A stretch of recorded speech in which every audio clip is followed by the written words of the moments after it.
Je ne suis pas le mec à Mila. Où sont passés ceux qui nous disent de faire la queue? Où sont passés ceux qui nous disent de faire la queue? Empilé. Michael Jackson a pilé. Elle m'a dit l'endetté qu'elle pilé. Hey everybody. Michael Jackson a pilé. Obligé de revenir pour tous les.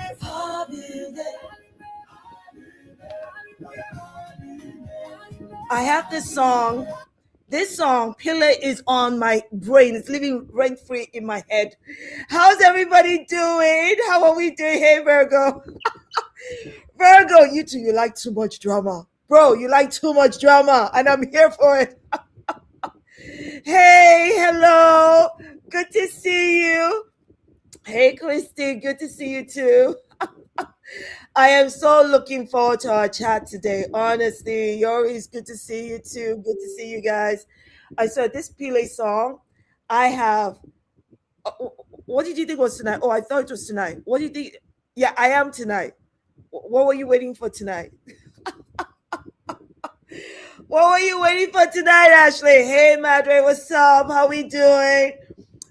Oh, you're too kind. You're too kind. I'm so glad. I'm so glad you guys. Let's definitely go. Let's go. It is, listen, Tuesday feels like it's freaking Friday. And I don't know whether. Hello from Mexico. How we doing? I know. Care is gone. Listen, bro, we're going to break it down. We are breaking it down tonight. Nobody's shedding any tears for that fool. I mean, like, what the hell? We're going to get into it, but it's so good to see you guys. People, please drop your hellos. Drop your hellos. Let me just make sure we're almost ready to go for our chat. I mean, this Pele song, I swear to God, I find myself spending like a few hours. Okay, fine. Maybe not a few hours, but at least over half an hour scrolling on TikTok or Instagram for any Pele. Yes, it is tonight. It is tonight with Amanda Seals in about half an hour. We have our chat, but usually at this time, Shola is giving you her highlights of the week. You know, this is why Virgo said he's ready for the worldwide drama. So let us start with Keir freaking Starmer is gone. Did you guys catch his farewell speech? Well, let me just play a few seconds of it for you. Let's see if I will resign as leader of the Labour Party. I have spoken to His Majesty the King this morning, and when I leave the biggest job in the country, I shall spend more time on the most important job, being the best husband I can to my fantastic wife, Vic, who has been a rock by my side through good times and bad, and being the best dad I can to my beautiful children, who are my pride and my joy. Thank you very much. Listen, I don't doubt. I know he's so freaking dramatic, Mary. So freaking dramatic. Like extra tear. No. Please put him back on stage. I don't want to take him off as I'm speaking right now. No. Because the thing with Keir freaking Starmer is this. I have no doubt that his wife is probably, a great wife. No doubt in my mind that his children are wonderful to him. But then I'm thinking of the disaster he has been since being, prime minister. I'm thinking of the fact that he's turned the United Kingdom into a freaking Zionist police state, right? Turning British citizens into terrorists for speaking out against Israel's evil. This is the man, he had no tears to shed when he cut off winter fuel. He had no tears to shed when he said Israel has the right to deny Palestinian children, women, and men food, water, everything. Can you imagine? But now he has tears because now he's going to do the best job with his wife and kids. What about Palestinian fathers with their wives and children? All right, I'm not feeling he should be gone. He should be gone. Nonsense, and I like it. I have no time for it. But let's see. What did I say? Can't be a great wife to be. You know what? When it comes to spouses or politicians, I'll be honest. I don't I don't go near that. I don't necessarily even want to talk about them because they're not the ones in public office. And I'm not going to blame her for his absolute cock up as a prime minister because he chose the policies he made. He chose to lie. Every promise and pledge he made to become leader of the Labour Party, he broke.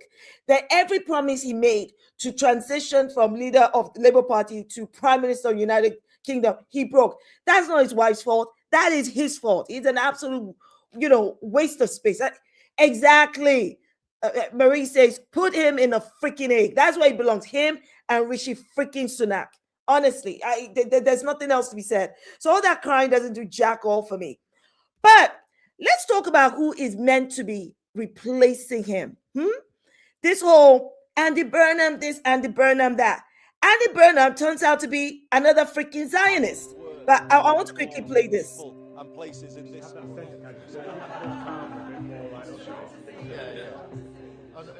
Many people do about what's been going on there, as Mayor of Greater Manchester have read. What would your approach be to foreign policy in terms of what's going on in Gaza and the ongoing genocide there?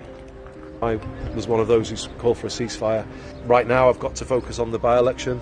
That is my focus. So he is a member of the Labour Friends of Israel. And he gave this whole speech way back when, where he said that the first country he would visit as, if he became prime minister would be freaking Israel. That's what he said.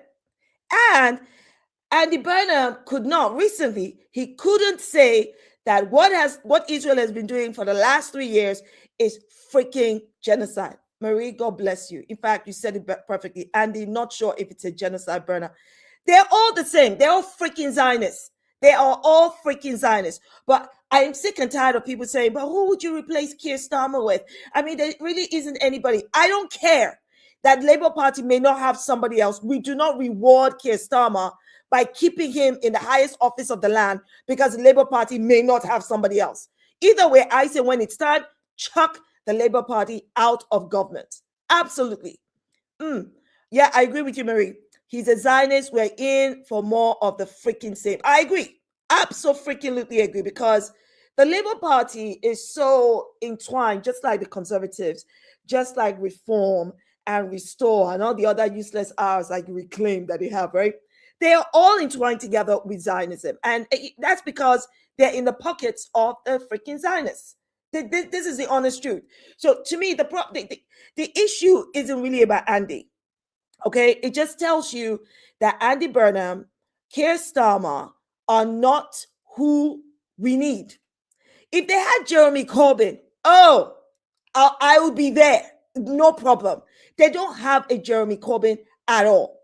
They don't. If they had a Jeremy Corbyn, somebody who's ready to speak up for humanity, that would be their saving grace. But the Labour Party doesn't. So come general elections, they're leaving.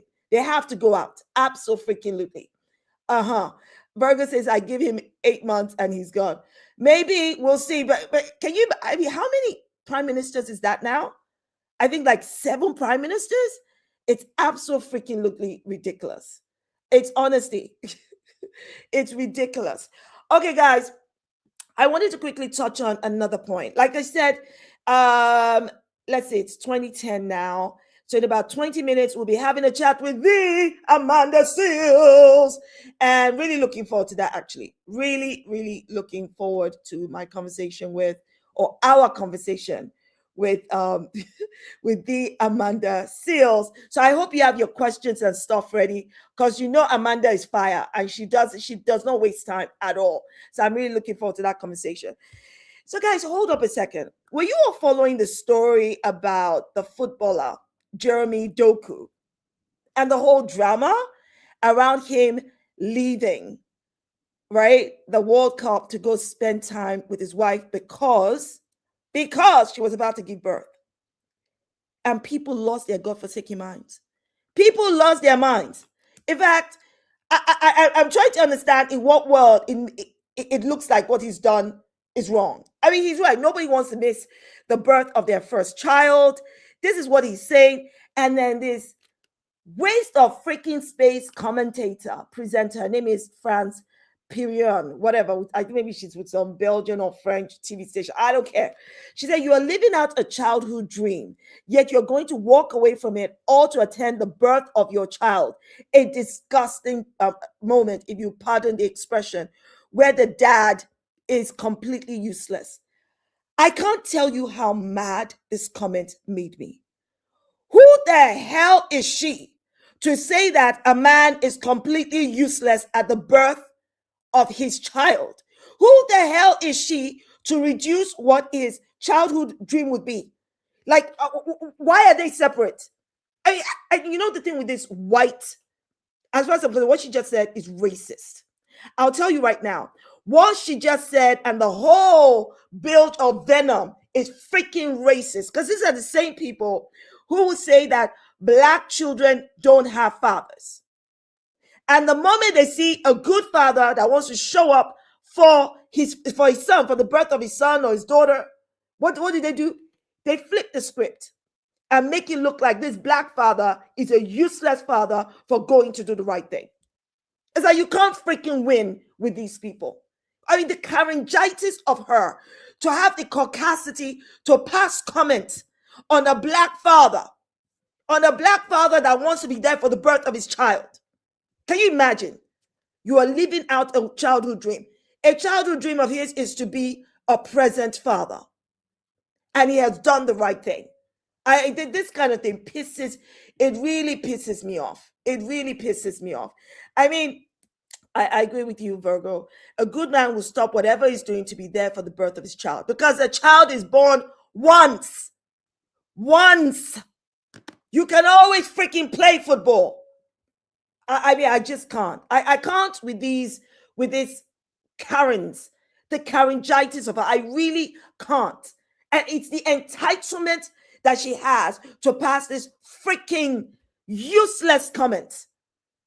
She actually called it a disgusting moment for him to prioritize the birth of his child over a job, over a profession.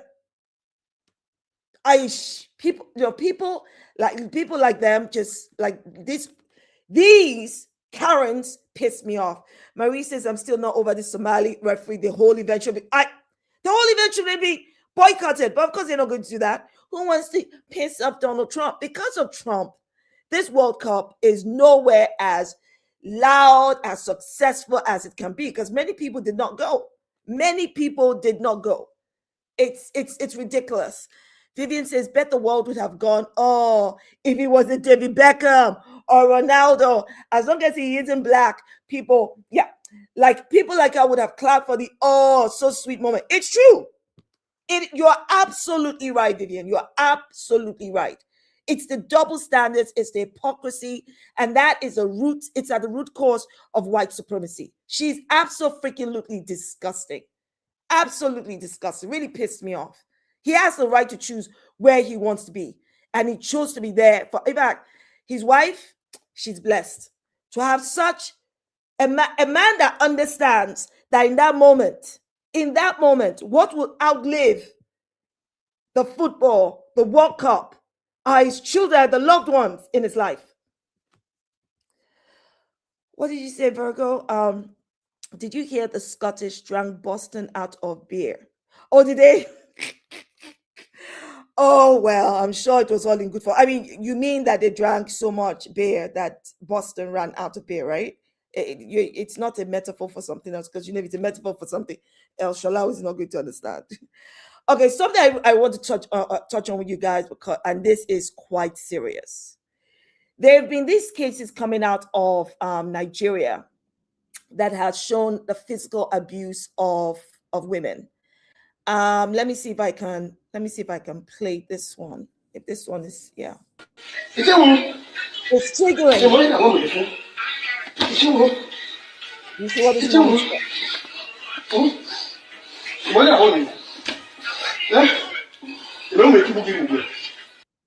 He is punching her in the face over soup.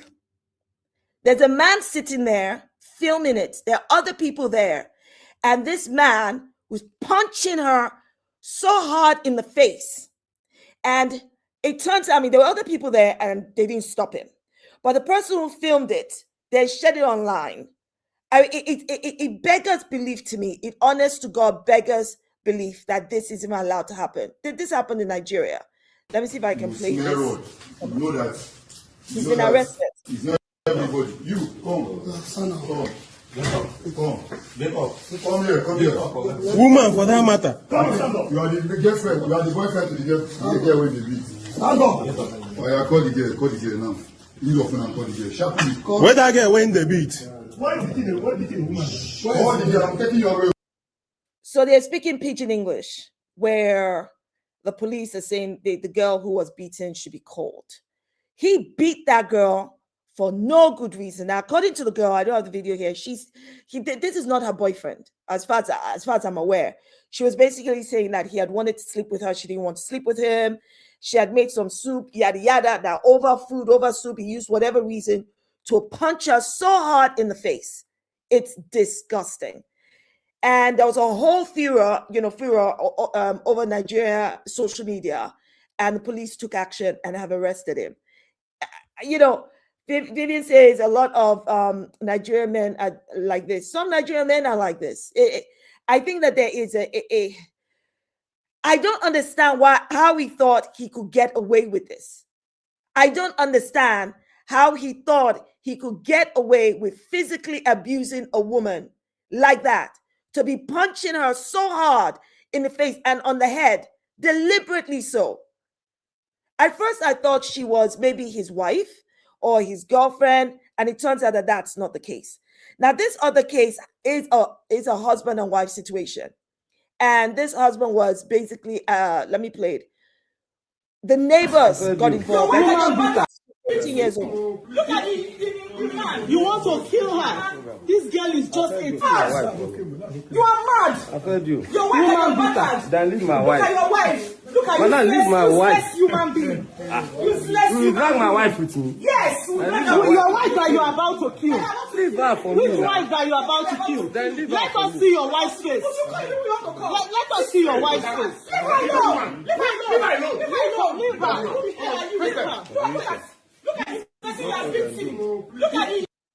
Look at what he was doing to her. The neighbors intervened. He had been beating her. She's 18. I think they recently got married or something. Beating the hell out of her. And the neighbors then intervened. Now, this is what I want you to watch what happens next when the police or authorities are called in.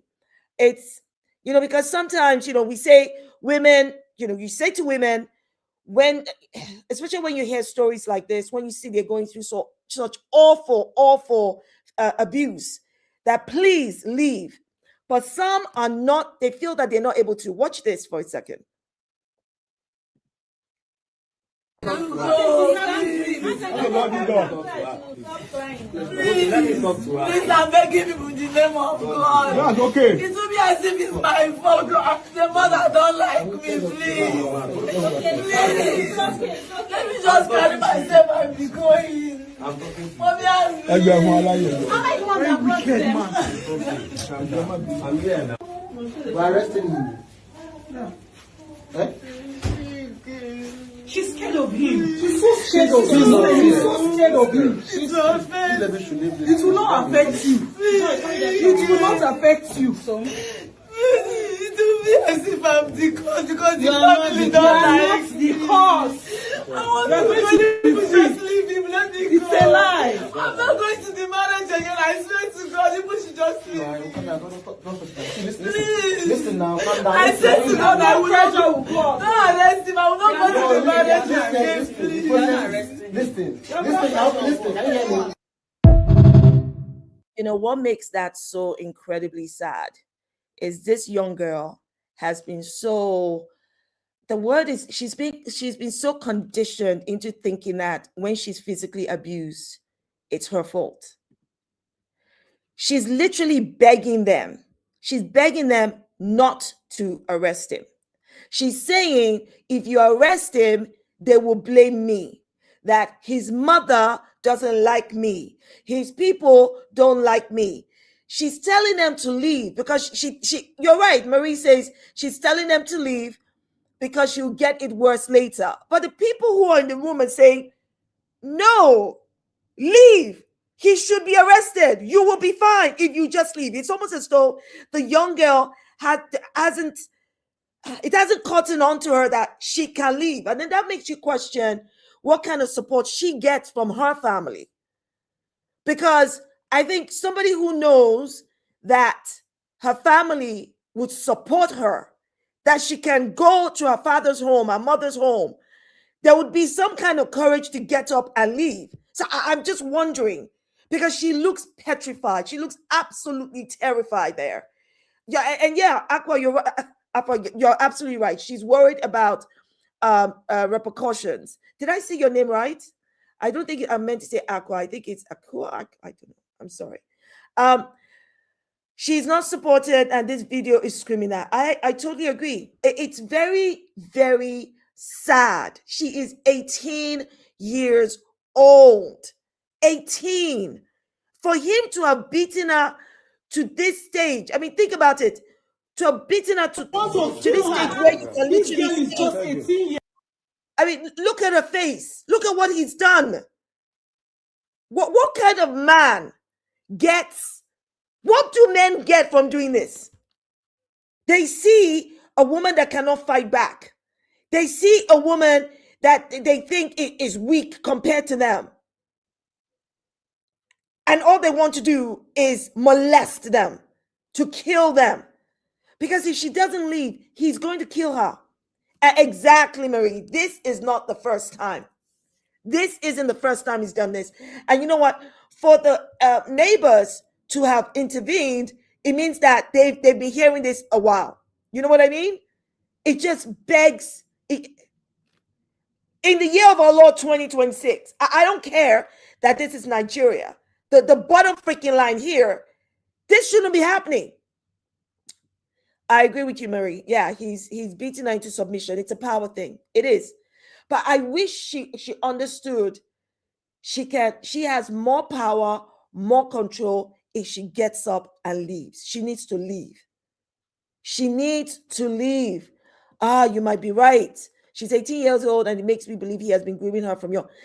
Even if he wasn't grooming her from young, she's married to him. So there's probably some kind of expectation, and so society has maybe buttressed or given legitimacy to that expectation that he as a husband can do whatever the heck he wants to her. She's so pretty. What the hell is she doing with this man? Yep, you're right, Christy. Coward is an absolute freaking coward. There's no other word for it. There's no other word for it. I remember my daughter talking to me about a friend of hers who is in an abusive relationship, and I think it's physically abusive as well. And my daughter was like, "Oh, mommy, what should I do?" She was asking her dad and I, saying that she and her friends, they've spoken to her and said, "Look, you should leave. This guy is dangerous, blah, blah, blah." And then she told us that the friend just keeps saying, "Oh, no, he didn't mean it," or "No, it will be better, blah, blah, blah." You know what I said to my daughter? I said, "Okay, let me make you understand something. She's not ready to leave. When she's ready to leave, when she understands that she has everything to lose if she stays, she will leave. But what I do not want is for you to put your body between her and whatever bastard she is in a relationship with. If you see something bad happening, call the authorities. Aside from that, do not freaking get involved. Because, we're all aware of when friends try to step in, when friends try to help, and then the friends and they now get physically beaten or in some cases killed because another woman chooses not to leave an abusive relationship. I told my daughter, keep your mouth out of it. If you see something bad happening to your friend, call. But you've told your friend to leave. You've given your friend advice. You said to your friend, this is wrong. Good. Don't overthink it. This is not your journey. But I said to her, you better learn from what you are seeing other people do and the choices they're making. But do not put your body between her and her abuser. Because when she's ready to leave, nobody will tell her twice. when she packs her bag to leave. Because I think sometimes people who are in a conditioned, controlled, abusive relationship, there's some reasons, maybe deep within, why they feel they can't go yet. And we can pray that they get the light. We can pray that one day, that they step away and understand that they ultimately have the power by not giving that person the power to harm them anymore. And sometimes they need help. Honestly, of course they do. They need the help of people who can tell them, this is not your fault. You are not in the wrong. Leave. He doesn't own you. You're nobody's cartel, nobody's chattel. And it's so important that we do that for each other. But, as I was trying to explain to my daughter, this world, the world we live in, I wish to God it was a joyful, kumbaya, everybody together. I said, no, but that is not the reality of the world we live in.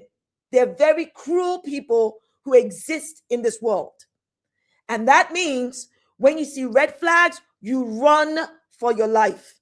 Whether you are the person in that relationship or you are close or friends with somebody in that relationship. Because I was trying to explain to my daughter that there's something about being emotionally entangled with somebody who is so you're the friend of someone who is in an abusive relationship, and you're constantly emotionally invested because you're worried about your friend. But your friend is not willing to do what she has to do, which is to leave that relationship. So I was trying to explain to my daughter, you do not need that emotional investment. It's not good for you. I said, look, I'm sorry for your friend, but my concern is you. It is not good for you. So put her in prayers. When she comes to speak to you about this and that, by all means, give her an ear. If you see something wrong, call the authorities, but you better keep that body of yours away. Do not put it between her and her abuser. Because people, you know what I'm talking about. I've seen cases and I've heard stories where friends get hurt. I'm not interested in that. So people, we have to be very, very careful how we invest ourselves emotionally when other people around us are in such terrible situations. And sometimes they're in there because they're so afraid.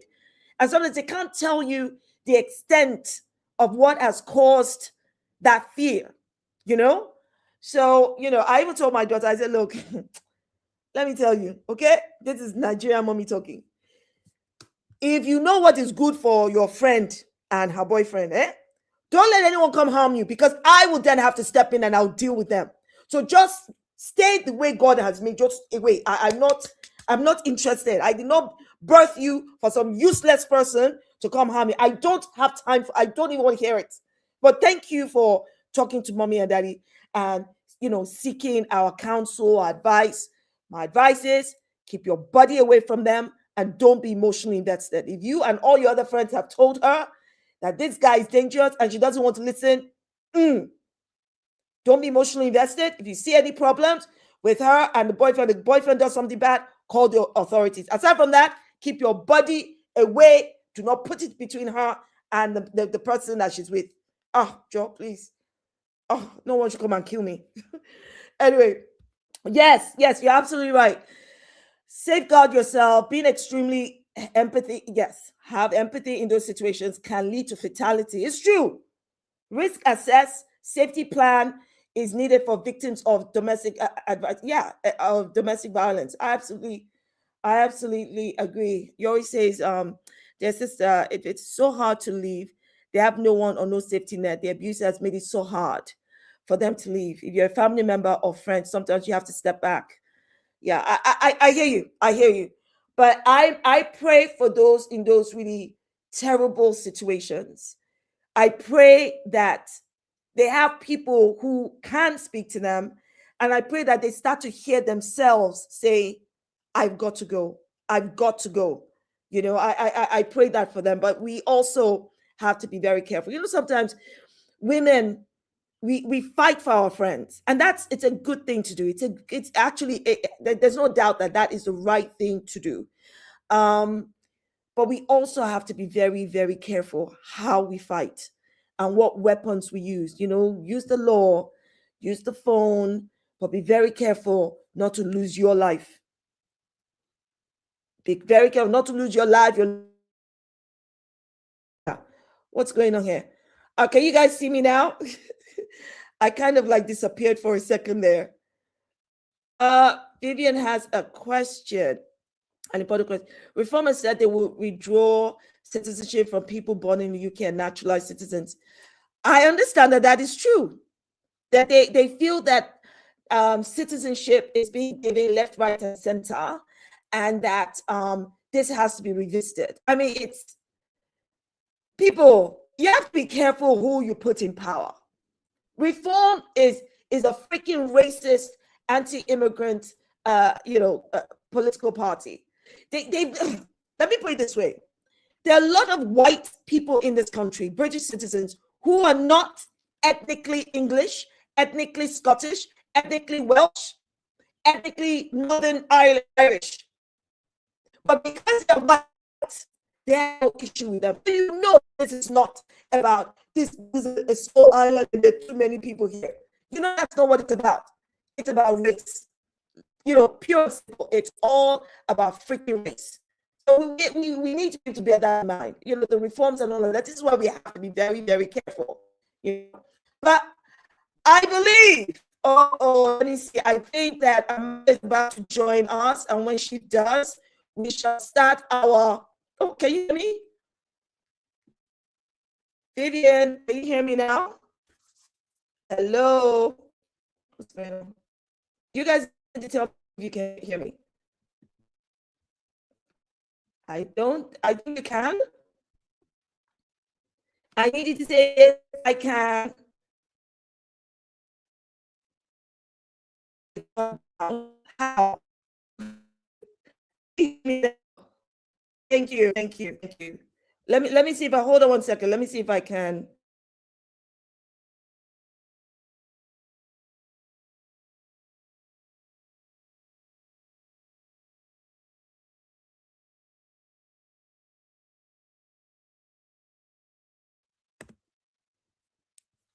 Can you guys see me okay now?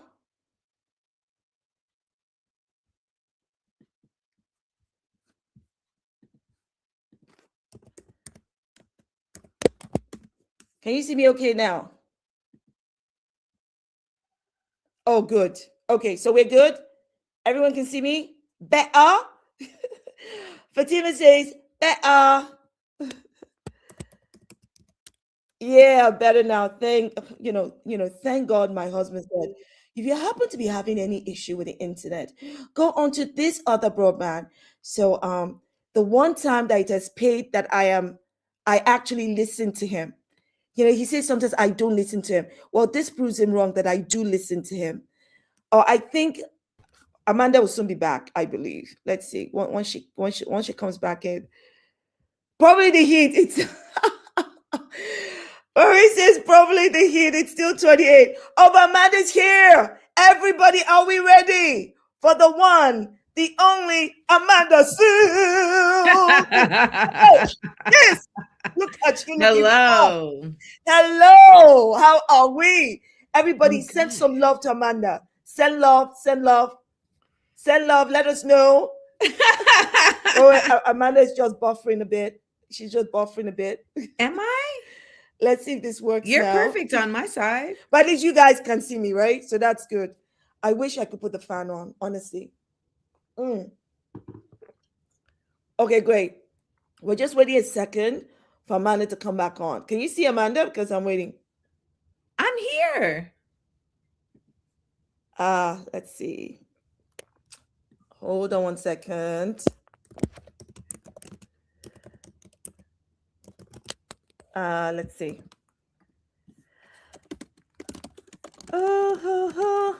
This is what happens with technology. Oh, Amanda's back. Can you see me? Yeah, I could see you the whole time. Oh, what happened? I couldn't see you. Okay. Yeah, like I was literally about to take a picture. It's crystal clear on my end. Okay, all right. Okay. I think that I don't know if it's my end. It doesn't matter. But I can see you. You can see me. And now we can. Oh, but I keep freezing. Virgo, are you saying that I am the problem? Oh, all right. Shola, it's your reception. Okay, all right. This is what you get when you listen to your husband. I thought my husband said that this would work. I shall blame him afterwards. People are like, hello, Dr. Shola. Hello, Amanda Seals. Oh, we've been waiting for this. We've been waiting for this. This is excellent. Amanda, thank you so much for joining us on Dr. Shola Speaks Live.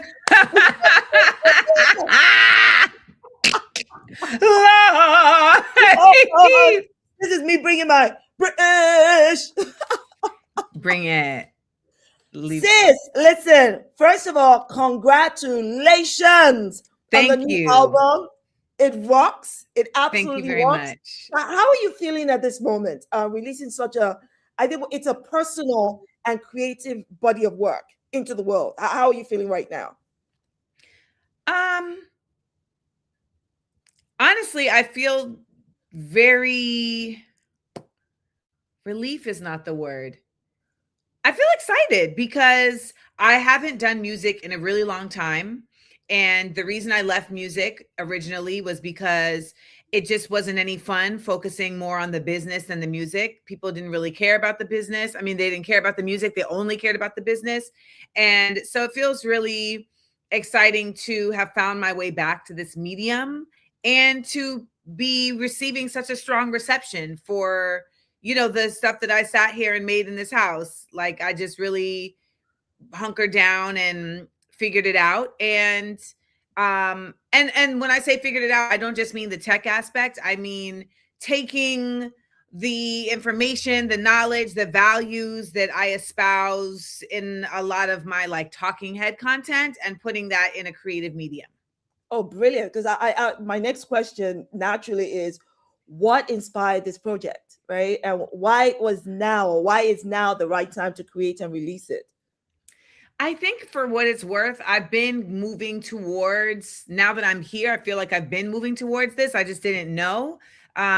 Because the whole point of, you know, the whole point of my purpose of being here, like in this time, in this realm, is to change people's vibration. And I have gone through different methods of doing that. And then landing here at music, you're like, well, music is naturally like the most effective way to change folks' vibration. So like, what took you so long?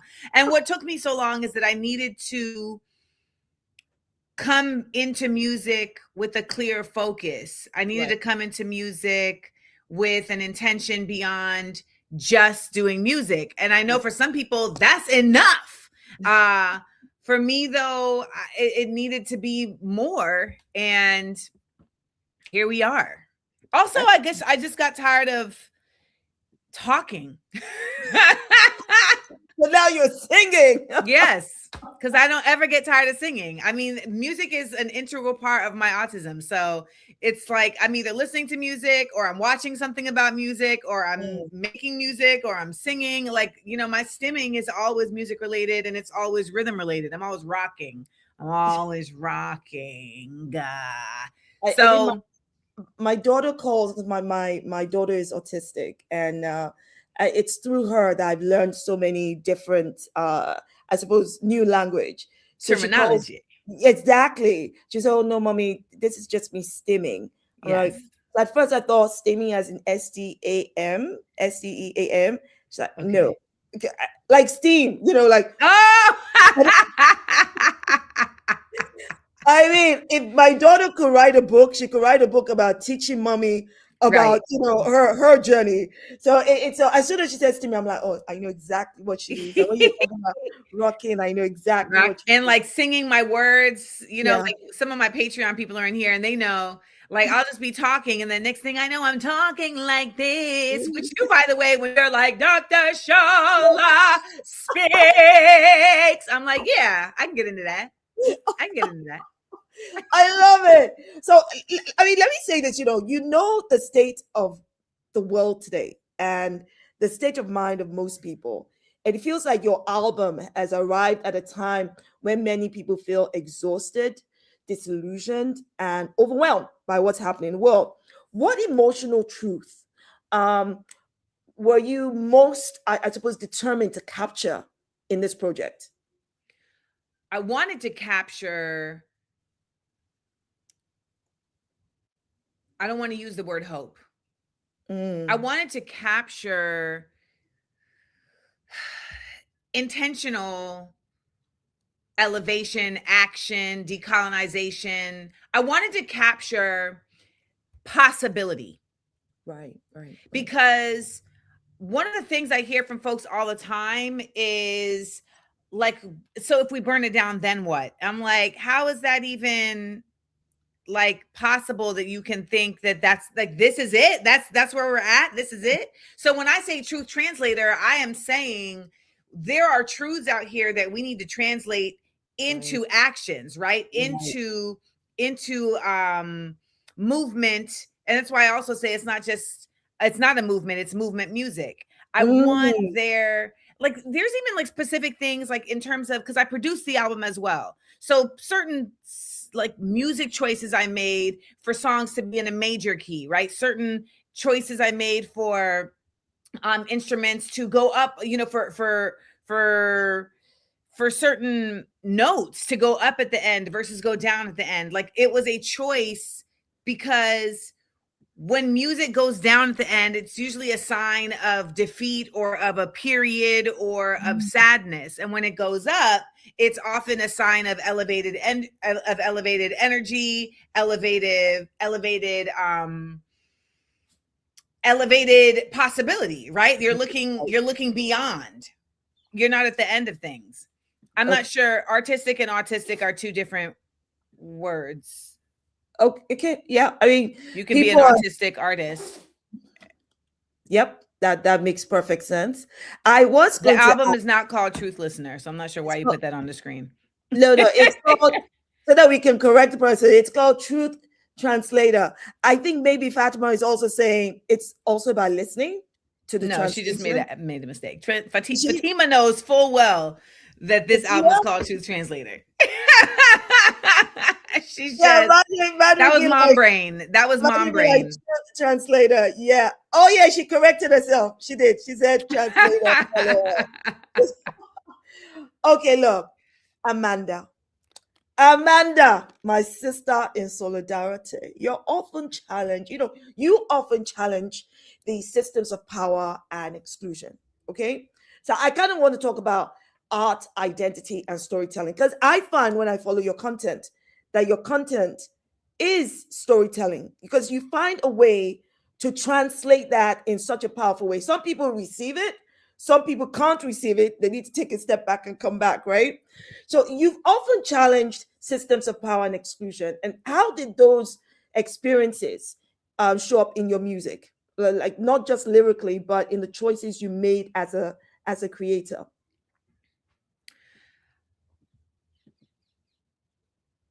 I feel like they didn't show up in literal ways. Like I'm not necessarily singing songs about my individual challenging of systems. More so, I'm framing for folks the ways in which we can challenge systems. So when I'm singing about Cuba, I'm not singing about me going to Cuba, which I've been to twice. I'm singing about what I learned from being in Cuba about challenging systems.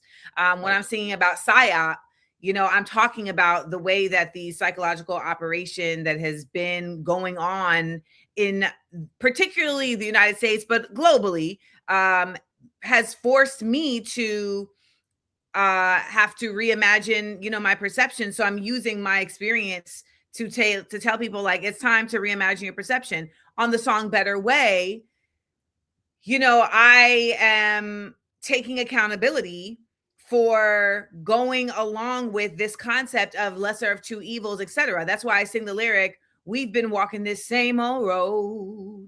How long will we, I don't say you, I say, how long will we be fools? I know where we went wrong.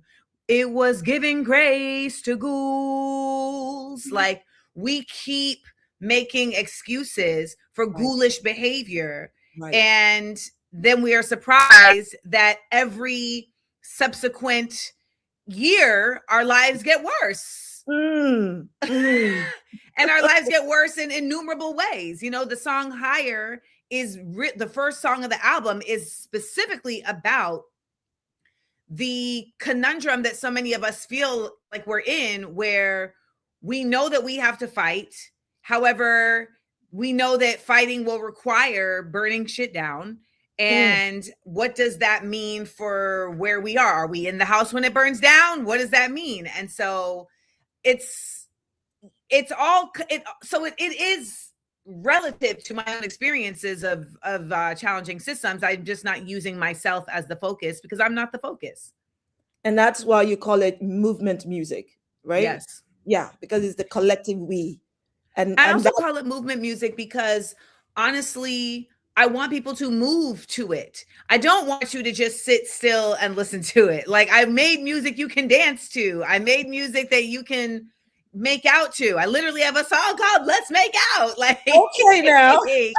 You know, so there's a decision. And then when I do, so I'm now going to start a residency in Harlem at Comedy in Harlem. So I'm not going to be doing comedy. I will be doing what I'm calling radical rhythm experiences. And it's the radical rhythms experience is literally, you know, I want to talk about the album in a deeper way. I want to be able to share with folks the musicality of it, as well as the knowledge, the themes, etc. And so at the first one that we did, I brought folks through an entire listening of the album in accompaniment with Qigong exercises to build up our energy, to awaken our energy. Okay. So when I say movement music, I'm also talking about getting our energy moving in a better, more organized fashion, because we're in the middle of chaos. You know, I'm a dread in Babylon.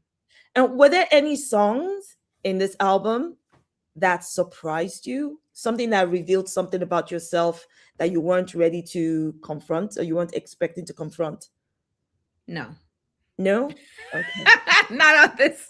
No, that ask me that about the memoir. On this, no. I mean, this wasn't an emotional album, you know? Like, I think when you're doing really like interpersonal stuff, that's when that happens. This was more so this is a very decisively political album. However, well, you know, but I say that, and at the same time, I am very much a believer that your politics is personal, right? There's no separation. It's just that this is not like an interpersonal album. Like, I'm not talking about like a relationship with my mother. I'm not talking about my midlife crisis or midlife awakening. You know, I'm not having those conversations, but there will be an album for all of that. Trust. We trust you. Exactly. We trust. Yes. So let me ask, look, artists are often told that activism can alienate audiences. Have you ever felt pressure to soften your message? And has it cost or gained you to resist? What has it cost or gained you to resist the pressure? Well, I'm not trying to gain audiences. You know, there's a real deleterious exchange that happens when you decide I'm trying to gain audiences. And I just ran into a homeboy of mine last night, R&B singer Ro James, and you know, he went through the gauntlet of that, because you think, well, if I'm just doing good music, I'm gonna gain audiences, and you don't realize how many folks are ready to take a hand, to put their hand in your pocket in that process, or to hold you back in that process, right? So you're constantly fought when you're trying to pursue that goal. For me, the goal is I want to just simply be able to have a big impact in individuals.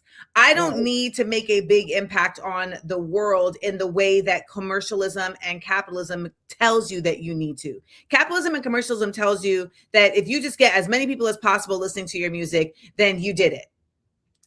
But the reason why Bob Marley was so effective, the reason why Michael Jackson was so effective is because they touched people. It just happened that they touched a lot of people. However, but it was the fact that they touched people. And so, you know, my goal is not to come out here and figure out how to get as many people to listen. it's to get as many people to feel it. And, you know, movement music, resistance music, etc., has always stood the test of time. It has. It has. And you've built a reputation of being authentically you. I mean, nobody can deny that at all. And what would you say that authenticity has cost you? Or what has it given you? I have never, like, I feel like at this point, that line of questioning is like, why do we keep going there? Because ultimately, we should be encouraging everybody to be authentic at all times, and you don't lose anything worth having. If you got to be fake to keep it, it's not worth it, period. Like, we live in a fake world where shit is a whole lie all the damn time. So if you fake, you a part of the lie. And then you shouldn't be complaining about shit. Exactly. Right? So it's like the only way that we will make anything change is to change ourselves first. That is literally the only way. And we have to remember, I'm going to sound like a hotep at this point, but we was kings, you know, like, and what we was kings really is just saying that there is an entire history of humanity that has been erased. And we have been presented this false sense of excellence. And we was way greater than that. You know, we were in touch with Earth in a electromagnetic way. We understood the ether. You know, we had like, and not just in the motherland as well, by the way, right? It's like all over. You look at India, you look at Asia. I mean, sorry, you look at China. You look at the indigenous people of North America.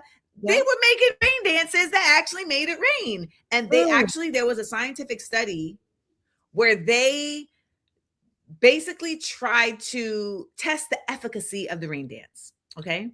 And so they like did a number of sessions with the rain dancers. And then they did a number of sessions with like cloud seeding. And the rain dancers were effective, like a lot, because, and this is what they figured out, because the actual patterns of the dance, and I think this was the Lakota people, the actual patterns of the dance and the rhythm of the drum has been over time perfected to align with electromagnetic frequencies. Okay. We know that thunder and lightning is electric. Boogie, woogie, woogie.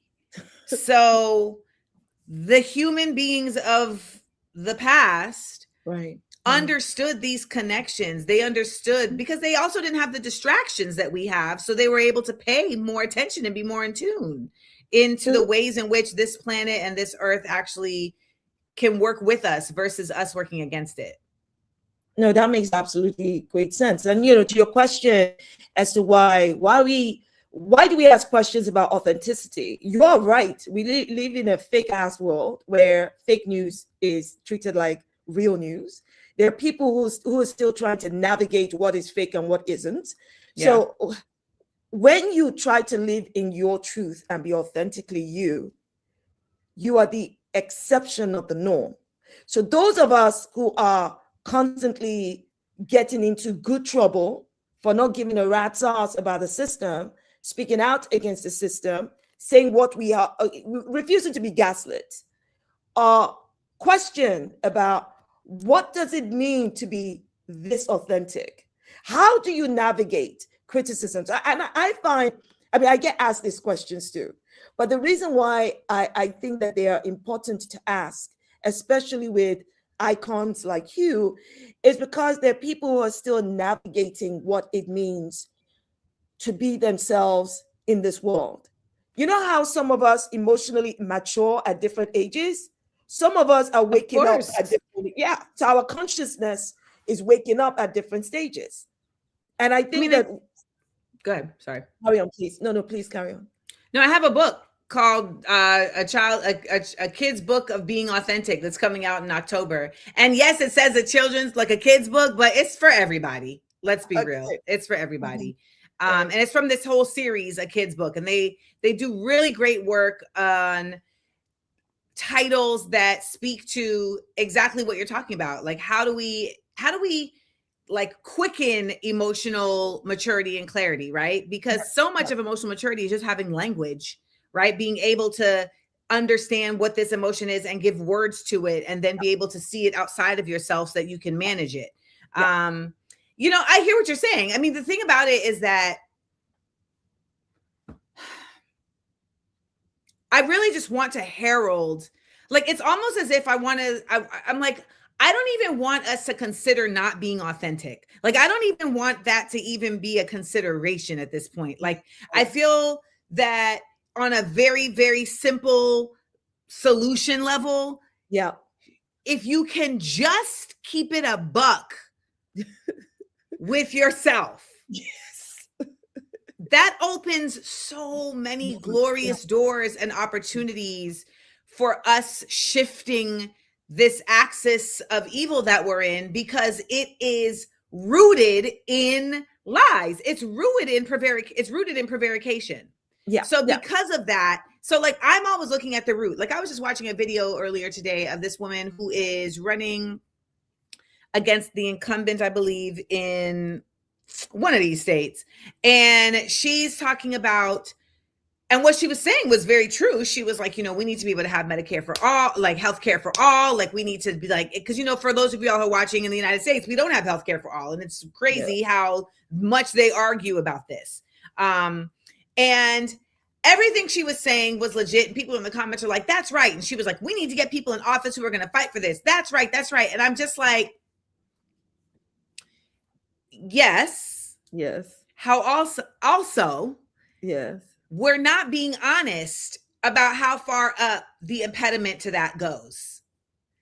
And that is imperative for us to be able to make real solutions. If you think that just being elected to the House is going to cause the real solutions, it's not. So we have to be doing that, and also acknowledging what is controlling who's elected to governor, to the House, to local governments, to school boards, committees, etc. Because, by the way, it's not just on a federal level here or in the UK, right? It's top down. Absolutely. Top down and bottom up. Because sideways. I think, yes. And I think, to your point, we as individuals have to be ready to do the work. Because if we are not ready to do the work, then how are we going to vote in the right kind of individual? If that individual hasn't done the necessary work with their maturity, with everything else, how are they going to represent you?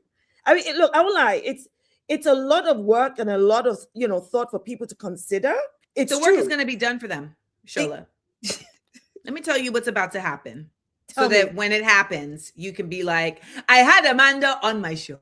Absolutely. Preach it. Tell us. There is going to be something very cataclysmic that happens. And I don't know that cataclysmic has to mean, you know, violence, but cataclysmic means life altering, right? Like, it's life altering. And in that, you're going to see the folks who have already been doing the work adjust.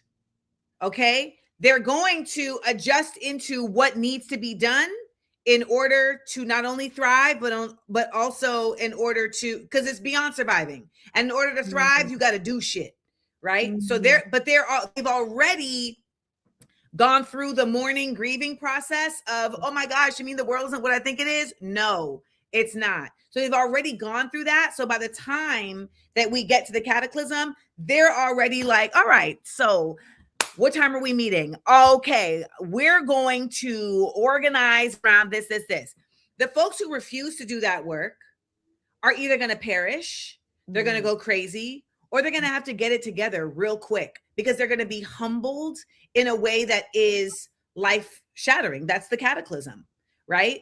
And there's going to be an ego death of a lot of people.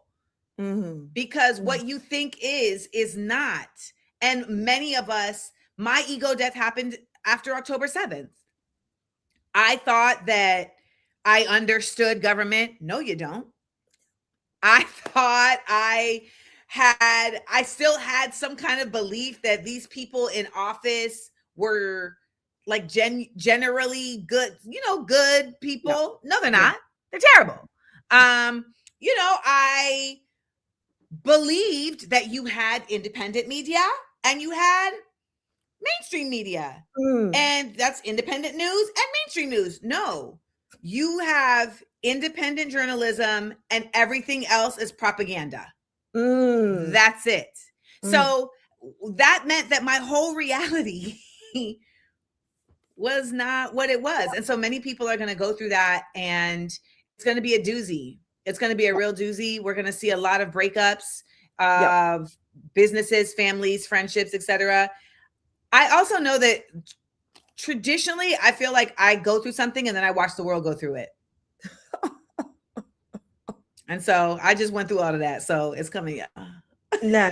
I totally agree with you, because I had the same awakening or reawakening after October 7th. I mean, it was like mind blown, because all of a sudden, everything I thought I knew about the world that I live in wasn't true. And it took me a while to like, what the actual hell? Why is this happening? Right. And I'm not, look, I know I look young, but age-wise, I'm like, how is this? How am I just waking up to this at what age? How? I'll be 45 in a week. Next Wednesday, I will be 45. And I didn't have my awakening till 42. And I was like, oh my God, this is wild. Well, you know what, girl? You got yours young, because I turned 50 last November and I didn't get my awakening until after I turned 48. And I'm still going through the... You're still going? What? Yes. I'm like, what? They're eating babies. They're eating babies. I know. I'm like, how? What is going on here? What, am I going mad? And you haven't even gotten to the whole... because Shola, I don't even think you're at the aliens and frequencies level yet. Wait till you get there. Then call me. I think I'm almost there. You might be there. I'm thinking things. I saw someone put up a picture of a flat Earth, and they were like, "This is what the Earth is." And at this point, I'm just like, you know what? Who am I? Who am I? Oh until I am in the spacecraft and I am up and out and I do an entire orbit. What can I say? Exactly. They're doing shit with frequencies. They're releasing files, and the fun part of the internet is when you get to the white nerds. These are my favorites because it's a particular white person, and the whiteness is necessary because they've had to go through a huge ego death to be able to admit, like, oh man, this whole privilege that I got might be a hologram. And so they start digging it up. They're like, oh, you didn't know about, and you're like, no. They start talking about clones and Tartaria and all types of, and at this point, I'll say this: the term conspiracy theory is blasphemy because it, like anti-Semitism, has been gutted and disregarded. Like, it's been used and weaponized to devalue truths. Yes. Like, the fact of the matter is, many of people's theories around conspiracy have turned out to be true. I know. That's the mad thing. I mean, I won't lie. And October 7th to me was not just about Israel. It opened my eyes to government systems. It opened my eyes to a whole lot of stuff that before October 7th, I would have just gone, that sounds like a conspiracy. And I won't give it a second thought. Now I'm like, no. What? Okay, so like Keir Starmer, right? So this is my recent, and this isn't even a big one, but like Keir Starmer, before he leaves, he tells everybody we're done with the internet for kids under 16, right? And so this is presented on national media internationally, and you have kids saying, I don't like social media, et cetera, et cetera, et cetera. Now, in the past, I would have looked at that and been like, yeah, social media is bad for kids. They shouldn't they shouldn't be able to have access. Now, with my trained eye, I'm like, wow, this is peak propaganda. Because any stance that mainstream media takes, you should always know that you should go the opposite way. Which is also why when you talk about like Earth and aliens and shit, you're like, y'all are way too adamant about this not being the case. Y'all are way too adamant about this shit being around. So now I'm like, I am not a flat earther, but I'm just like, yeah, everything y'all tell me has turned out to be fake. You told me Russia was on some BS. It's not. You told me North Korea was on some BS. They not. You telling us that Cuba is somehow harmful to the United States. Where? And now you're telling us that the kids don't want to be on the internet. No, you don't want the kids on the internet, because post October 7th, people like you and me and all them kids were woken up. Yep. Exactly. And they keep saying, and they've said it, Sholes. Exactly. They said it. Clinton said it. Clinton said it. They've all been saying, opening a big mouth. Now I question everything. I swear to God, I thought I was this smart ass, well-educated, right? Articulate, grown ass. We were out here. I know, and now I'm like, oh my God, I swallowed so much bullshit for 48 years of my life that it took the last 2 years for me to go, oh, they said that? Now I'm asking why. Now I'm asking what? Now I'm asking who? I'm asking where? I'm asking why? Because before I'll be like, okay, all right, that sounds. You'll take it, yeah, as and even when it is whack, you're just like, here they go again, like. But imagine being a Black person in the United States. The real frustration that I have over here is that the PSYOP has been so effective on my people in so many ways that, you're constantly trying to just pull people out of colonization because they are being weaponized against themselves. Yes. And so that's also what I want this album to do. There's a reason why this album is, it's soulful. Like there is absolutely a goal that I want certain groups to really vibe with this, because it's in your musical language, right? Like it's in your energy, it's in your frequency, and hopefully there can be a seed or two planted and sown so that you can actually move through and past you being held back. You're literally being held. How do I put this? They're literally using you to hold you back. Exactly. And weaponizing ignorance, because they've deliberately indoctrinated us, conditioned us. And when I say us, I mean the UK and US and across different continents. Well, look at Africa. I mean, who controls history? Who has written history? And we know that history, the past, helps to shape the present, and the present will shape the future. So if we are living off a lie from the past, that means our present is what? Is shaped by a lie, which will impact and influence telling the future. The lie? And this is the thing that people don't want to talk about. Who's telling the lie? Exactly. Because I want y'all to know that, and I say this in PSYOP, like they is them, and who they be is not what you think. And what I mean by that is, if you can, and I say this, if you can see them, they don't run the operation. Oh. So all these faces that they're putting out in front of you are literally people who have chosen to be faces. People can't stand that. I can't stand Barack Obama. They're like, well, he didn't know. I'm just like, he didn't know. Yeah. These are folks who have chosen to be the face, in the same way that you have folks that choose to go to the military. You don't know what reason they went to, right? There's a myriad of reasons why people make these choices, but at the end of the day, they are not who is actually pulling. Yes, they're not. You see the face I pulled when you mentioned Obama? That face would never, I went, would never have happened last 2 years ago. Heck no. And it is learning so much post October 7th. I'm like, how did I not know Obama's government did this and did that?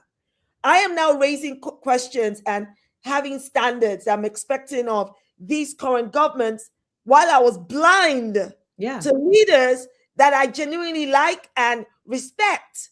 I'm like, oh. But then you have to ask yourself, why did you like and respect them? Because you know what? I wasn't paying freaking attention. I'll be honest. What I saw was the surface. But that was by design. Yeah, and that was by design. If I knew what I knew now, if I knew then what I know now, I'll be seeing past the surface. Do you see? And then my questions and my expectations would be so much higher. Back then, it was more, oh my God, yeah. We were just happy he was black. Yeah, not just he was cool.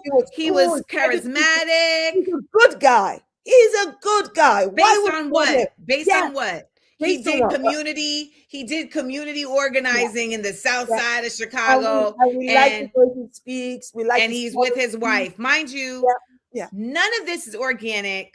All of this is okay. You know what? Maybe you love your wife and kids, but you're bombing Yemen. So what about their wife and kids? You're bombing weddings. Yes. You got a dog. Didn't they get a dog or they got a cat? They got a dog, right? Yeah. Okay, but you're literally destabilizing the entire country of Libya and turning it into an open air slave market. And it was on the verge of being the leader in Pan-Africanism and unseating the dollar, which is why it happened. And Shola was not aware of that. Either was Amanda. My focus was on other things. I was not connecting the dots. I was connecting the dots on some things, but I had not connected the dot in such a way that I do now. That I'm like, oh my God. I mean, that's why I don't know if you watch Keir Starmer's speech where I'm resigning speech, and his voice broke, saying he's now going to He was literally there for 5 days. Like, relax. Please. His voice broke. Because now he has to go spend time to the biggest job, which is, in fact, let me play. I want you to hear it if you haven't heard it yet. Let's see if I can add it to, and because honestly, it made me roll my eyes. As leader of the Labour Party, I have spoken to His Majesty the King this morning, and when I leave the biggest job in the country, I shall spend more time on the most important job, being the best husband I can to my fantastic wife, Vic, who has been a rock by my side through good times and bad, and being the best dad I can to my beautiful children, who are my pride and my joy. So I'm thinking, while you were supporting Israel, bombing Palestinian families, disrupting the ability of Palestinian fathers to be the great husband to their wives and great fathers to their children, your voice didn't break then. No, because it is there. Vic. I'm like, what?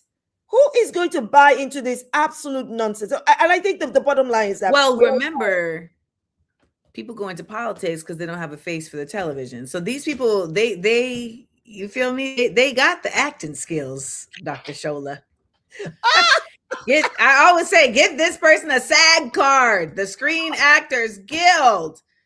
And we never see actual tears. There's Sarah Palmer said, crocodile tears. They never actually cry. It's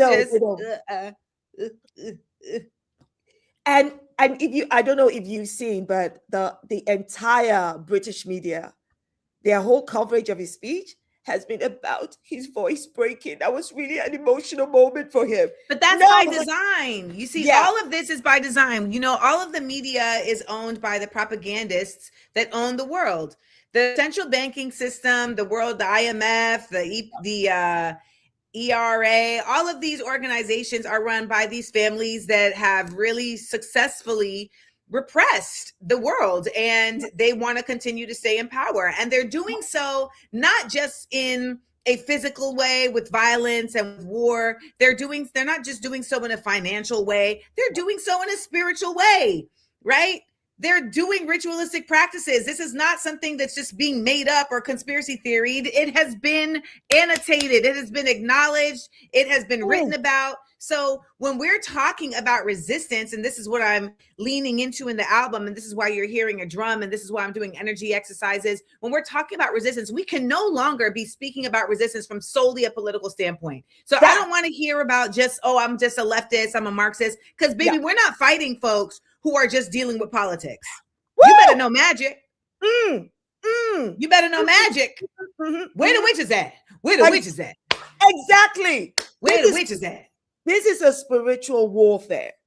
And again, Amanda, if you and I had been having this conversation 3 years ago, I'd be like, well, I know, me too. Yes, I am ready to enter the war. Where's my wrapper? My headscarf around my waist. That's why I have a cutlass and sage on the cover of the album. Exactly. On the cover of the album, I have a cutlass and I have sage. And it is because the cutlass is to clear a path. It's also called a machete. It's to clear a path. And the sage removes energy takers from that path. And that is by that. And so that's what I'm saying. Like, we need to cut a new course. Yes. And we need to remove the people on those pathways that are in the way. Someone in here said, Bernie. What about Bernie? What about Bernie? Israel has the right to defend itself. Bernie. What about Bernie? Israel. I love Israel. Israel has the right to exist. What about Bernie? Yeah, forget Bernie. Yeah, forget. In fact, this. If Bernie was really about it. Yeah. After they had did him dirty, he would have been like, F y'all. But he didn't. No. He fell in line. And I think, my gosh. Someone here said, I think Michelle Obama would have done better than her husband. All presidents are bad and have no individual power. Oh, who did I put on? Oh, it's Michelle. Let's see. Michelle Obama would have done based on what? Based on what? I just think we have to get out. We have to get out of this concept that the president and the prime minister, that these are people that are making individual, independent, sovereign decisions. They are not. First of all, these aren't even countries. These are banks. Yep. Neocolonization and all of that. Yep. I agree. But again, I think when I was on your live, it was last year, wasn't it? And you and I were talking. And it was fascinating, guys. You guys should go watch it if you can catch it. Because Amanda and I were talking about the system. And Amanda be like, no, we need to burn down the system. There's no working through the system. And I was like, okay, but this is the system we have now. And I'm thinking, I was trying to articulate, I hope I did, in saying that I'm not looking to use the Republicans or Democrats. Maybe we need a whole different third-party system so we can then burn the system, do what we need to do, blah, blah, blah. And Amanda's like, none of that is going to work. None of that is going to work. And I'm thinking, look, I want to burn down the whole freaking system. I do. But I don't, whether you do it or not, it's going to burn. The problem is that so many of us do not have enough knowledge of history to know that when things burn, things are built in their place. And we can replace it. Exactly. That we have to replace it. I was watching this documentary on Iran, and over like a 100-year period, there was like 7 different falls where they had to build it back up. It's like 7 different times. So I'm just like, we don't have that frame of reference. And so we end up over here doing everything in our power to hold this rickety, rackety, ramshackled thing up, and it doesn't serve us. It doesn't serve us. It does not. It wasn't created for us. And, from everything you're saying, Amanda, it seems to me like, especially Black people, we need to deep back into Black spirituality. We need to go back to our roots. And that means we need to educate ourselves on what Black spirituality is, not what has been demonized by white folks and being demonized by their weaponization of Christianity.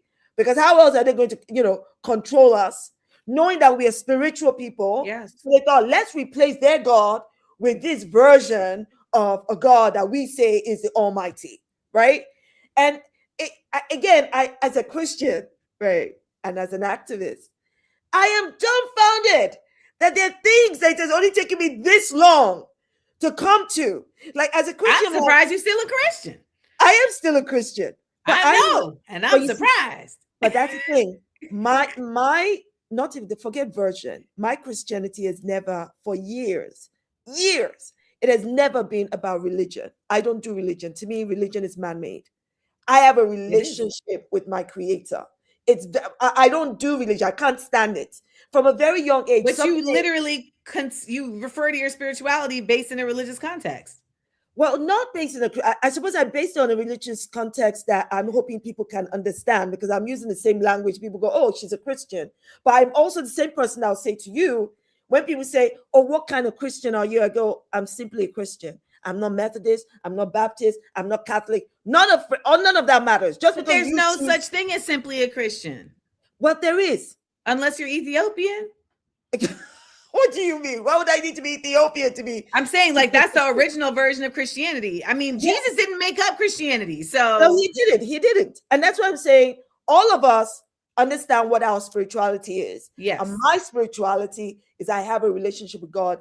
End of. You know, sometimes when I see these Christians that go about cursing out Muslims, saying all this bullshit, I'm like, what version of what is that? But you know what? But you know what? That's very Christian. Very, very Western Christianity. The thing about it is that in many contexts, it's the same way that you have Jewish people who are like, I'm not Zionist, I'm just Jewish. And I'm like, the majority of y'all are Zionists. That ideology. Yeah, that's so true. At this point, they have co-opted whatever your faith was in before, they have co-opted it into something else. And so once that happens, how do you rein it back in? Or do you then shift, right? Because this language wasn't created by you anyway. You know, this is where I'm at. Like, I'm in a very like transition, new innovation, etc. All of these things, these Abrahamic of religions and names, baby, come on, it's time. We gotta keep it moving, bro. Exactly. But this is why I say that for me, my relationship with God, my spirituality is personal. It is not religious. Your spirituality has nothing to do with Christianity. Yeah, you just keep calling it that. No. Again, that's what it sounds like. Yeah, no. My spirituality is invested and is about my God and my relationship with my God. And yes, I would say to people if somebody asks me, are you a Muslim? Are you Jewish? Are you Christian? I say, okay, actually, yeah, I'm a Christian, and there's a big fat but, because like you just said, Christianity has been co-opted and weaponized for all these other things that are not part of my spirituality and my relationship with God. And it is possible, very possible, to know the difference. And I was on that journey long before October 7th. And all October 7th did was open my eyes to even more things. But from the time I was in my teens, there was something in my spirit that made me feel, nah, I hate the way you're using religion to weaponize against me as a woman, to weaponize against me as a Black person. So I was seeing things that I could not have articulated in words I can now when I was a teen. But again, everyone's relationship or, religion is personal to them. No, it's not, because they're using religion to kill people. So we can't just be but when we do that, no, I know what you mean, but I feel like I want to clarify. Okay. Yes, your relationship to whatever your higher power is yours. However, we find that relationship can be the reason why you are killed. That relationship can be the reason why you are devalued, et cetera, et cetera, et cetera. Exactly. And that's exactly what I'm saying. Understanding how power constructs have weaponized religion, weaponized commerce, weaponized different things in order to be able to control us, whether it's based on our race, based on our class, based on our sexuality. Absolutely true. And I think that this is where it comes for us understanding. I think to your point earlier, understanding how all these things intersect. Yeah. Yeah. Like when you were talking about going back to like Black spirituality, right? Like when I was in Cuba, someone asked, we were at where were we? We were at a medical center, and someone asked, you know, how does indigenous knowledge of medicine play into the work that you all do? And they said they were like confused by the question. Oh. And then she was like, no, like, you know, she tried to reword it. And then like Claudia explained it in Spanish, and he was like, I mean, medicine is indigenous knowledge. Like it's not two things that needed to be worked into each other. It was this is one thing, right? This is one thing. And so when you go to medical school in Cuba, you can get a medical degree in holistic medicine, because that is you taking it to a very specific expertise, you know, the same way that someone may take the endocrine system as an expertise, or orthopedics. So, you know, when I talk about what you're saying about the Black spirituality, you know, I talk about that in my last book, my book before last, What Would the Ancestors Say? And I talk about it on this album, just in the sense that I'm always pushing us to think beyond the limitations that have been given to us. So like the song Stardust Remix is literally pulled from the play, What Would the Ancestors Say? And then I turned it into a house record. And that song is challenging us to say, can you even imagine freedom? Like, do you even really know what freedom? Are you even prepared for freedom? Yes. Because, you know, everybody's got a plan until they get punched in the face.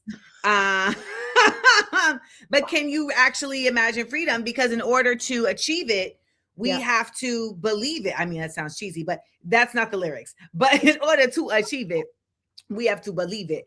And when I look at a lot of where Black identity has come to in the United States, it is completely devoid of anything spiritual. It is very, very committed to solely, like you said, the surface. It isn't any deeper than just, I look Black.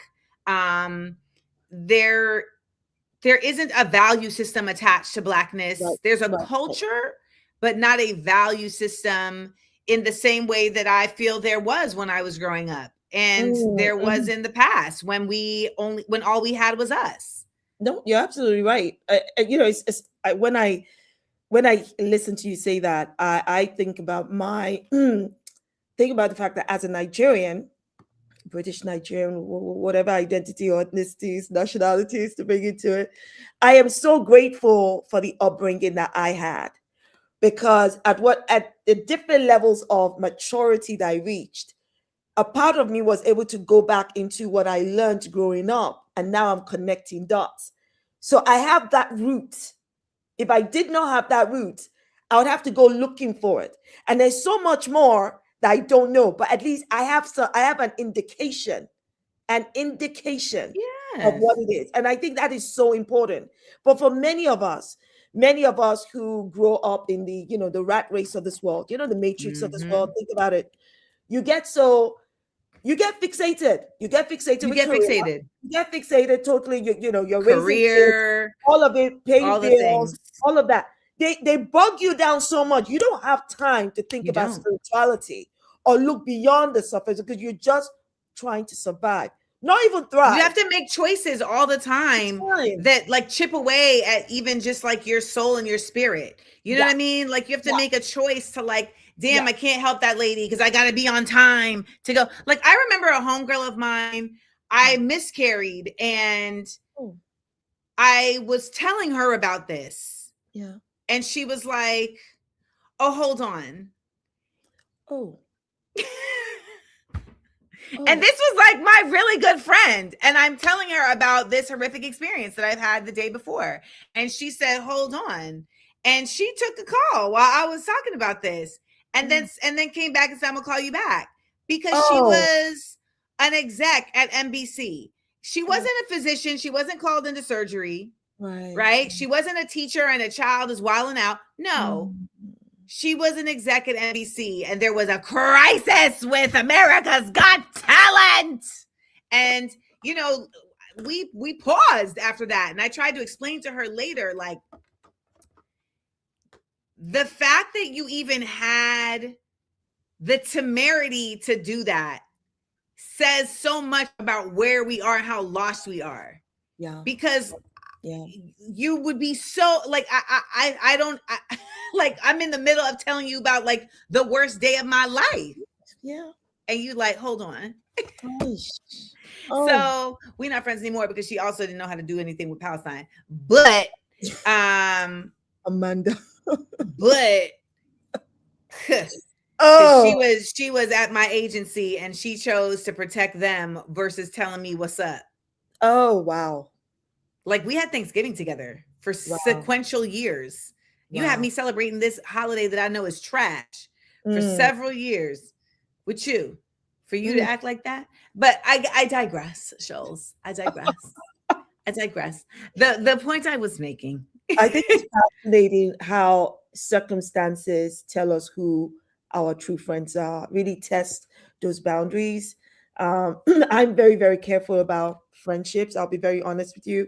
I'm very like this. That way you don't get to hurt me. So it's better for me to just, and maybe that makes it harder for me, but I feel almost, and this is how I've been for a very long time, I feel that's the best way I can protect myself. Because once you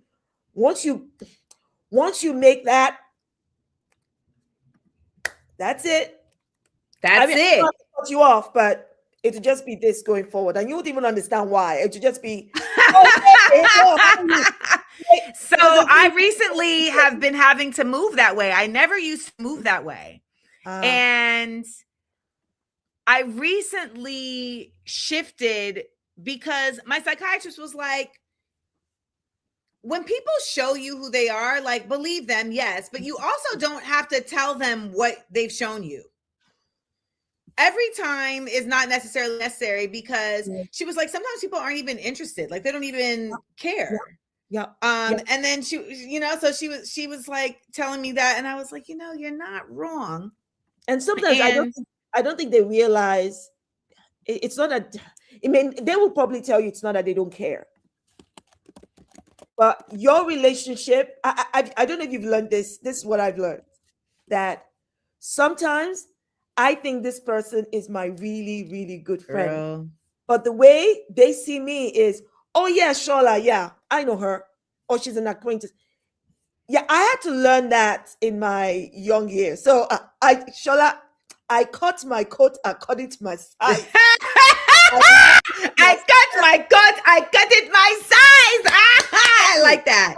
I like that. I've had to be really a lot more less deliberate in that. Yes, because it really was shown to me when I moved back to New York.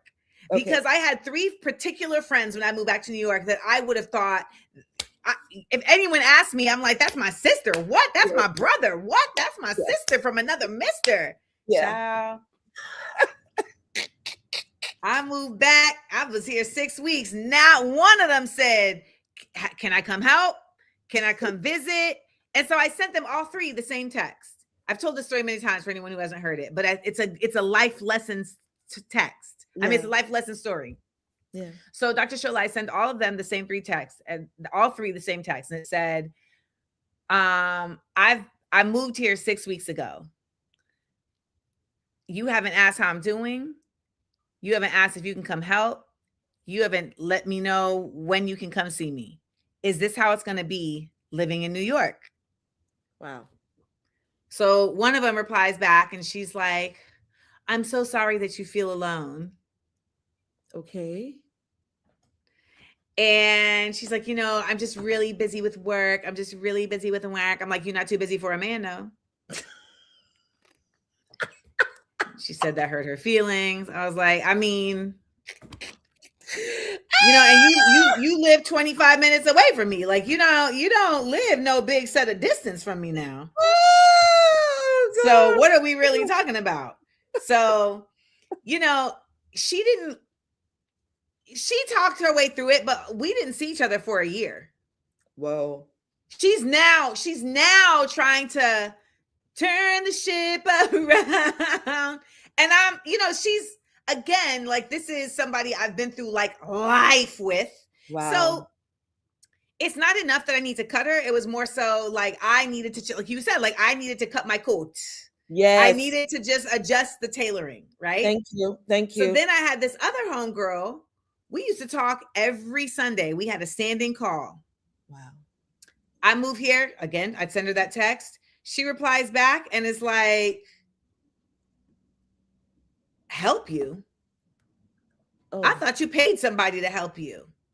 Oh, okay. And I'm reading it like this because I've tried to read it many different ways, but the next line is what brings the attitude, right? Because she could have said, help you. I thought you got somebody to help you. Let me know. I'll come through. Yeah. No, the next line was, you don't know what I got going on. And I work 2 jobs. So no, I don't have time to come see you. And I don't have time to come help you.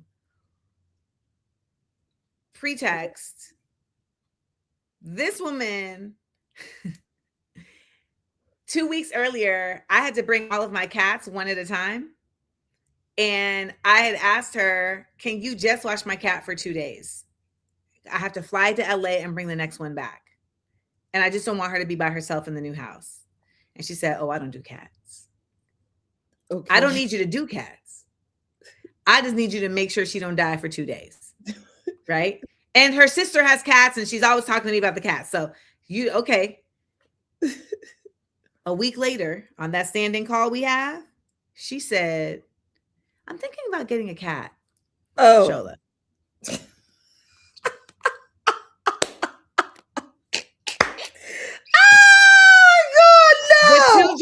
The two jobs that she works, one is as a baggage handler and the other one is remote as a receptionist for like a union. So these are not high intensity. You know how I know they're not high intensity? Because when she wanted to go to Belize and I got our hotels covered for free, she had time for that. When she wanted to go to Alaska for her 50th birthday, she had time for that. I accidentally butt dialed her. 2 weeks after this, I butt dialed her. And she texted back and said, hey, I'm on my sister's birthday cruise. Okay. I'm sorry. But let me tell you what I had to learn about myself in this. Yes, that is why was she my friend? What was the value that I was seeing in our friendship? And if I'm honest with myself, the value was that she would be a sycophant. She would basically go along with whatever I was saying. And she would always be like, yes, girl, yes, that's why.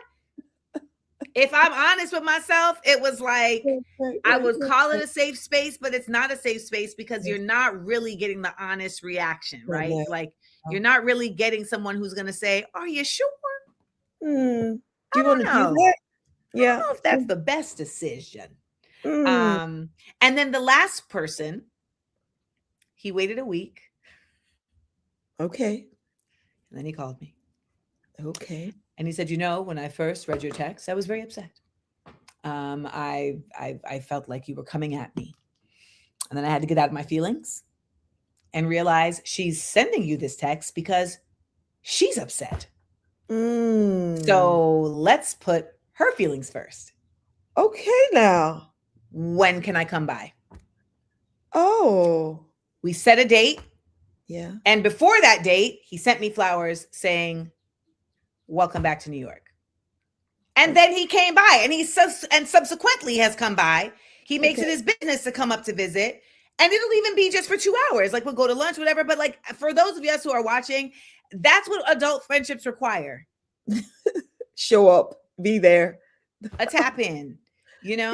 and they don't require a big regalia of things. Like we don't need to go on a destination vacation. My homegirl will come up and we'll literally go to the river and like get a sandwich and sit by the river and talk shit. Exactly. Yes. Just yapping. And that's the safe space I find as adults, right? You want a space where it's not about work. It's not about this. It's not about that. There's no agenda. Exactly. There's no freaking agenda. Sometimes the 17-year-old Shola comes up and wants to say hello and just breathe. Yes. Sometimes just 17-year-old Shola just, hey. Sometimes, I don't know, Shola. That's where I'm trying to live all the time. I'm glad I'm not flat chested no more because that was a time. But 17 seals. Honestly. Because And there was a vigor and a fire and an innocence, that was still. And I really believe when they say the children, the children will save us. I think what that actually is saying is that it is our childlike heart. It is the purity of our soul when it arrived here that is going to save us. That is what we have to get back to. We have to remove all of the traumas that have built up these like really strong carapaces. I mean, I'm a Cancer, so I know about a strong outside. Okay, I'm a crab. But you gotta cut through. And one of the ways to really make that journey is really starting with like, what do I think is true about me? About me. Exactly. Exactly. And then investigating that. Thank you. It started for me with, I think I'm mean. Because everybody kept telling me I'm mean. Well, not everyone was telling me I'm mean. But I realized that sometimes I don't like me. That sometimes I don't like me. And then I had to figure out why. And I don't mean I don't like me from a, how character. No, you don't like a behavior that you're doing. It was more, why did I think that? Yeah. Why did I do that? Mm-hmm. And it got to a point that, and this is where my relationship with God comes in. I had to start to learn to give myself grace and understand that one, I'm not perfect. God is my perfection, and I'm not going to be perfect every day. Heck, if I'm never going to be perfect, then that's okay. Well, I'm not even from here, Shola. So, I'm just doing my best in this human form. Thank you. I'm not even from here. Thank you. So I'm just doing my best and trying to fulfill whatever contract I signed in the other dimension. Because I clearly signed some type of agreement because my path is so specific that in some other dimension I agreed to this. So I'm sticking with the path. Every single astrologist I've ever been to has been like, wow, you're doing exactly what your chart says. Like at this moment, because I really and now that I'm so obedient to my intuition, my intuition feels like a walkie-talkie. Like I'm communicating with. Did your child just walk in the room? No. In fact, no. Whenever we're on Zoom, whenever people are on Zoom and their eyes go up, I always think it's like a kid has arrived above the computer. I'm hungry. I'm hungry. No, I promise you, with my kids, it's totally different. In fact, when I'm occupied, they're absolutely happy because they feel that drug. I have no freaking idea, Amanda. People think, Dr. Shola has it hard out there. You should see what I go through in my own house. I think to somebody the other day, Netflix at home. Guess the avatar my children gave me. I was shocked because first time I said, whose avatar is that? It was a freaking not the dragon. Tyrannosaurus Rex, a dragon. Coming out. I was like, who chose that for me? They were like, and it's been there ever since. No, my kid won't walk in here. No. I mean, sometimes they may call me in the middle of a live going, but mommy, I want to talk to you now. I'm like, but I'm on a room. I'm working. Call your father.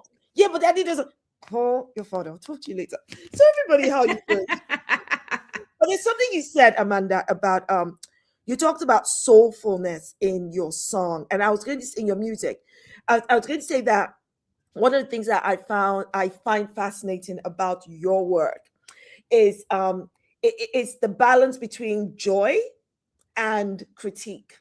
Mm-hmm. Because somehow in the madness that you are able to articulate so well, and the madness you also have to navigate, you exude joy. So I'm a happy broad. That's why when people be like, she's so miserable, I'm like, me?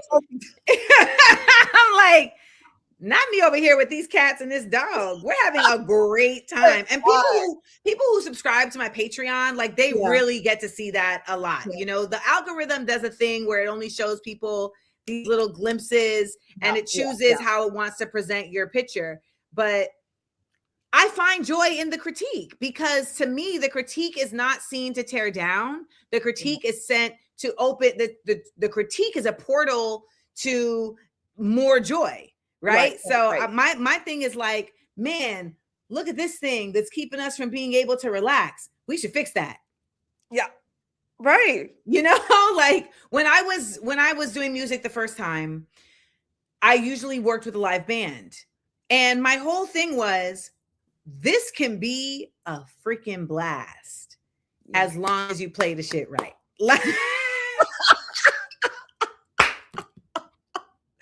Like there are standards, people. You know, so like I'm gonna be jovial. However, if it's not right, we're gonna work with that, because once we know all of that, we're so free now. We're like, you know, we're just, and that's what it feels like in my life. Like since leaving Hollywood and divesting from celebrity and really getting to lean into my work as an artist again, and just doing what I feel like doing, whether it's, you know, putting out a book about being sexually assaulted, or a book about ancestors, or an album. You know, it's just at this point I've become really committed to just doing what I want to do artistically. Is it like monetarily fruitful? Not yet in the way that I'm used to, but I also know that I really don't want to be a part of those systems anymore. So I've had to adjust and make changes, right?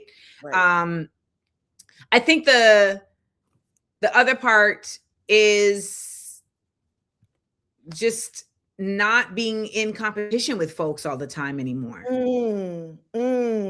Yeah. Even like my friends, like all my friends were somehow from the industry, or, you know, there was like some type of competition we were in. And I don't have that in my life anymore, you know? What you want anymore. No. I stopped that a long time ago. I stopped because I realized that the only person I need to be in competition with is me. Yeah, but I don't even mean like that kind of competition. I kind of, maybe I mean juxtaposition. It's like, even if you're not in like mental competition, you're both going up for the same roles. Right. Like you're both like, it's almost as if, and I talked about this in my show. I have a web series I did back in the day called Get Your Life. It's for particularly Black women in Hollywood. It's like they've only made this much space. Yes. Then everyone is trying to like make their way in that space. And so even and intentionally, you're like elbowing somebody, you're like, oh, my bad. You know, you're like trying to, you know, because it's like, oh, well, we can only have one Black person. Right. So next thing you know, you've taken someone's job that you didn't even realize that was the bottom line, right? But they had a mandate that you didn't know about. And now someone's taking your job. You know, like I tried to sell my show Smart, Funny, and Black to Showtime for a Juneteenth special. And they said to me, we already have Z-Way. Oh, okay. So, but you know what I'm saying? Like, she's not even realizing that we've been put in competition with each other. Yeah. I wasn't in competition with Z-Way. Z-Way wasn't in competition with me. I had Kevin Hart as the executive producer. Wow. They said, we already have Z-Way. So, you know, it's removing that, and also literally just really committing myself to being in nature and understanding that we really are all connected. We all are. I do have two more questions for you, Amanda, because I know you've been with us. Everybody, I hope you're sending Amanda a lot of love. Okay, we are all well behaved. My Cash App is show your love where it counts. $A seals.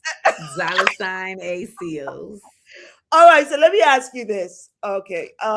What is the belief that you held 10 years ago, okay, about race, gender, power, success, or even about yourself, that you since had to radically rethink? There is no Black community. Break that down for us, sister. Break it down. There's a Black classification. However, in the United States, we can't just call it a community because we all Black. Community is an action. Community requires a certain behavior for it to mean something. And we don't work in those values. We don't fit the criteria. So ultimately I had to admit that to myself. And also like how the amount of effort that is gone to try to shade me and tell me I'm not a member of the Black community for many reasons, right? You're light skinned, your mother's from the Grenada, you don't like Obama, you're not fun enough, you name it. And you're just like, and so like when I see that with me, I'm just like, imagine being a Black trans person. Where because Black trans people are like, we're Black. Exactly. And then another Black person will be like, no, you're trans, we don't rock with you. So like, no, community is, we see all of us as all of us. Exactly. And I said in my HBO special from 2019, I Be Knowing, I said a Black experience, every Black experience is a Black experience unless it's anti-Black. Yep. I don't disagree. No, absolutely. And especially with what it means to be Black community should also be Black community having power to wield in order to shape, empower, strengthen, protect. And I have to say, be the Black community in the United States or the Black community in the United Kingdom, that's something we still have to work on. Because we're still equating power with what our oppressors call power, when really our power is being oppressed, because it is actually something that it's something that we can't see. They see it and they have actually wielded it against us, but we have been trained not to see our own power. And in many ways, it is something that is not tangible, but it is material. The same way you can't see Wi-Fi signals, but we're here. Yes. And so there's something very, very existential, very, very ethereal about that.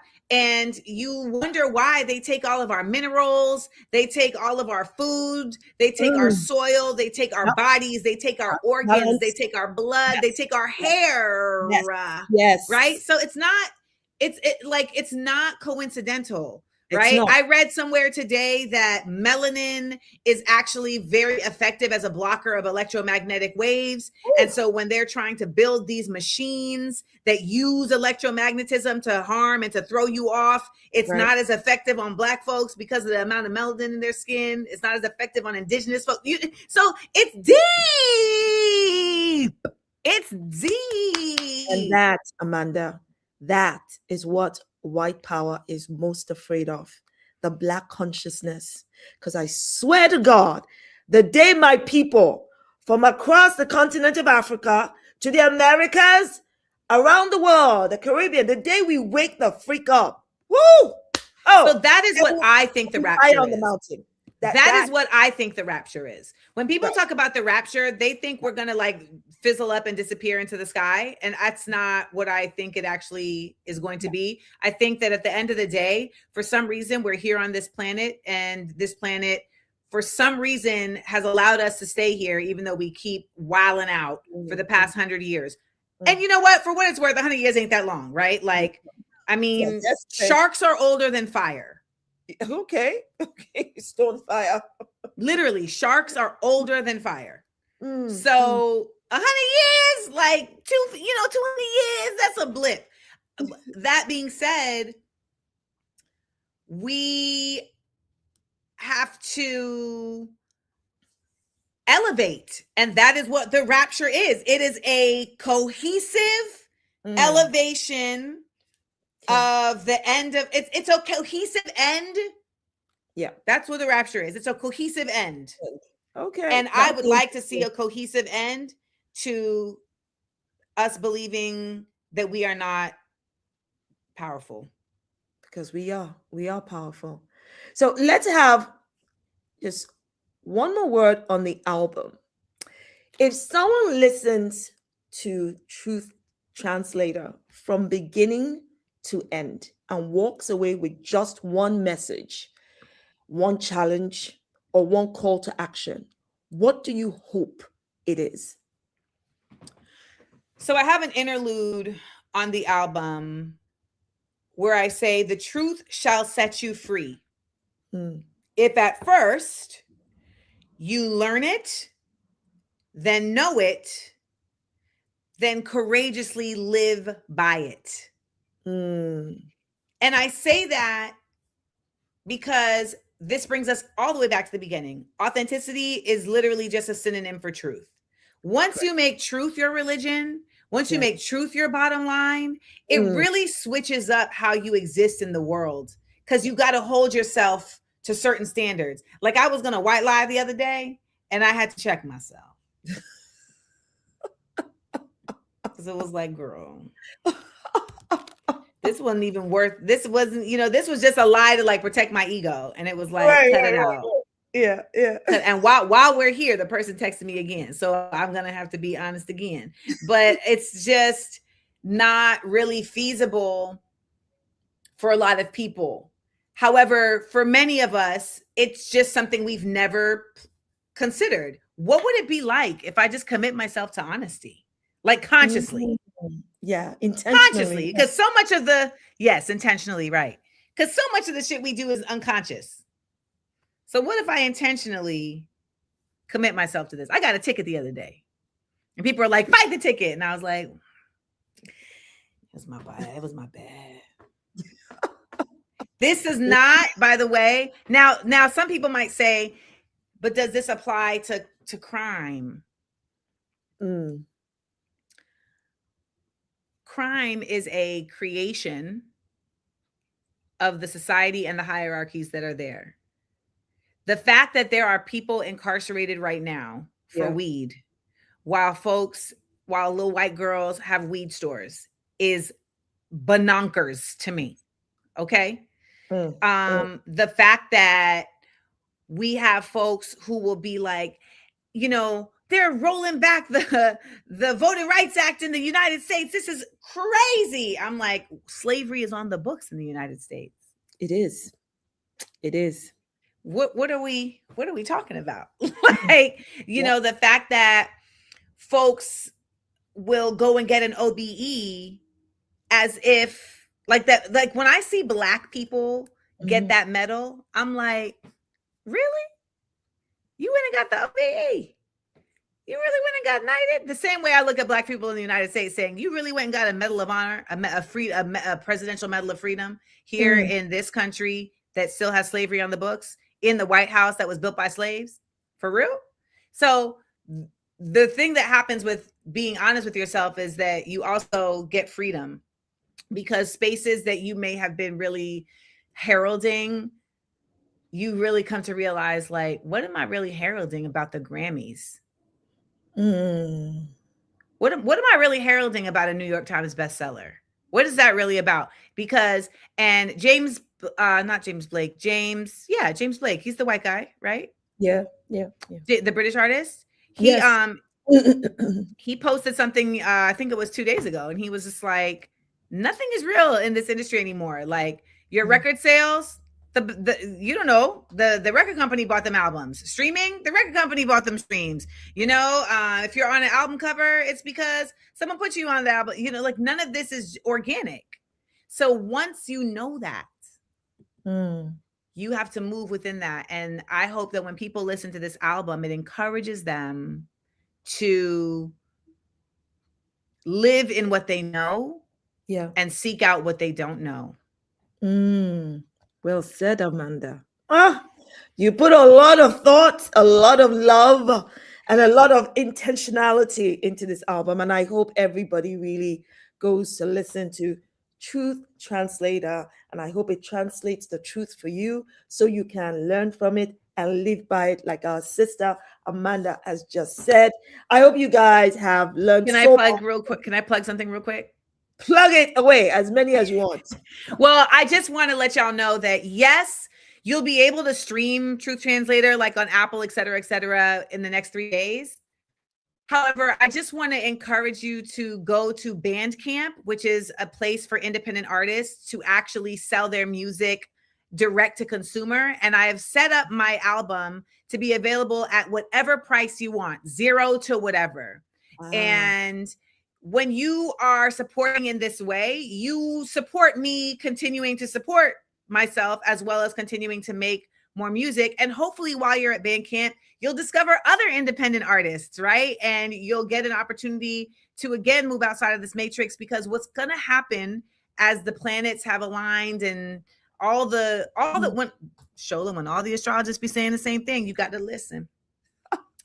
Where can we find the album, Amanda? She just said amandadiva.bandcamp.com. Let me write that down. Amanda. Let me say Amanda Diva. Mm-hmm. Yeah.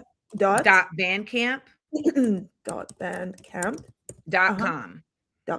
You can also go to my website, amandaseals.com, and it says Truth Translator album. You can tap that right there. So, there's routes. But when Americans go routes and we Brits go roots, I'm like, you see, this is what I'm talking about. This when you guys queue up. We queue up for the lift. For your petrol. Exactly, not fuel. I'm gonna have a couple. We take the trolley. The trolley. The trolley. I actually knocked over a trolley with my car today. And I was like, ooh, and it was raining, so I was not going to get out and push it back out. Sorry. Oh my god. Sorry. So much. But what else, y'all? Can I just say this for the independent artists, y'all? The planets are aligning. Whether these people want to or not, they're going to put us through hell for the next 7 years. They're going to put us through hell. However, understand there are folks that already get it. Yep. And we're not going to put you through hell when you get it, when you come through. We're going to be like, see, I told your ass, and then we'll keep working. Okay. But it's our time. It's going to be our time. These corporations, all of this is going to fall because it's based on a lie. It's based on the lie that they were supreme, and they not. They've never been. Never. If they were so supreme, why do they need us? Exactly. And it's taking us this long to realize, hold on a second. You need us. You need our culture. You need our talent. You need our excellence. You need our labor. You need our resources. You need everything about us. Our uranium. Thank you. Oh, the day, Amanda, the day the Black consciousness arises. Woo! Malcolm X has a quote about that where he's like, one day the Black man is going to wake up. And when that day happens, we will work together as community and we will take this down. Amen. And shout out to Malcolm X's mother is from Grenada, as well as my mother is from Grenada. Big up all Grenada massive. Amen. Amen. We love this. We love this. Thank you, Amanda. Honestly. Thank you so much. It's so fun. These are great questions, Dr. Scholes. Damn.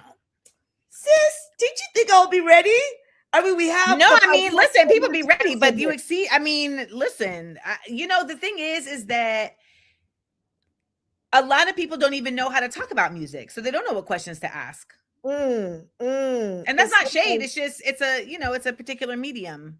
So, and I do think that sometimes people don't realize how music is actually the medium for so much of how we communicate. Yeah. And through music, some of us are just calmed the heck down.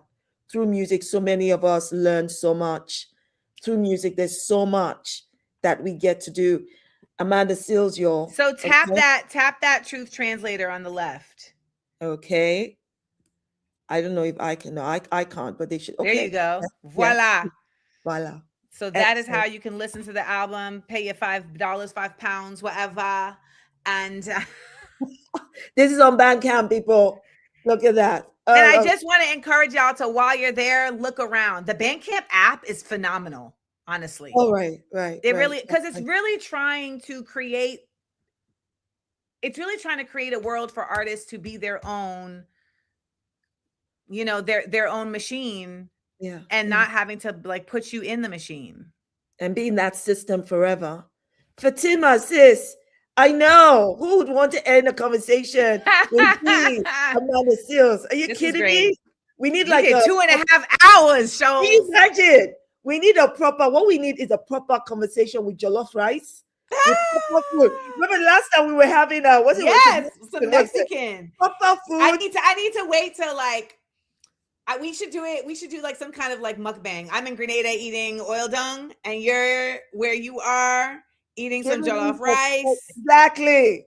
And palm wine on my side. You bring some other drink, and we'll be having a party. And all of you bring your own food. I'm telling you, Amanda, this was love just you too. This is great. Thank you. What I knew it would be, because there's no way we have time to spend with you and we do not download of your way of thinking, because this is exactly what we need in our system. And people, I think Amanda is always clear. It's not about agreeing with Amanda. This is not it. It's not about, you have to agree with what Amanda is. And you've never struck me as that kind of person, because you've always been able to navigate criticism.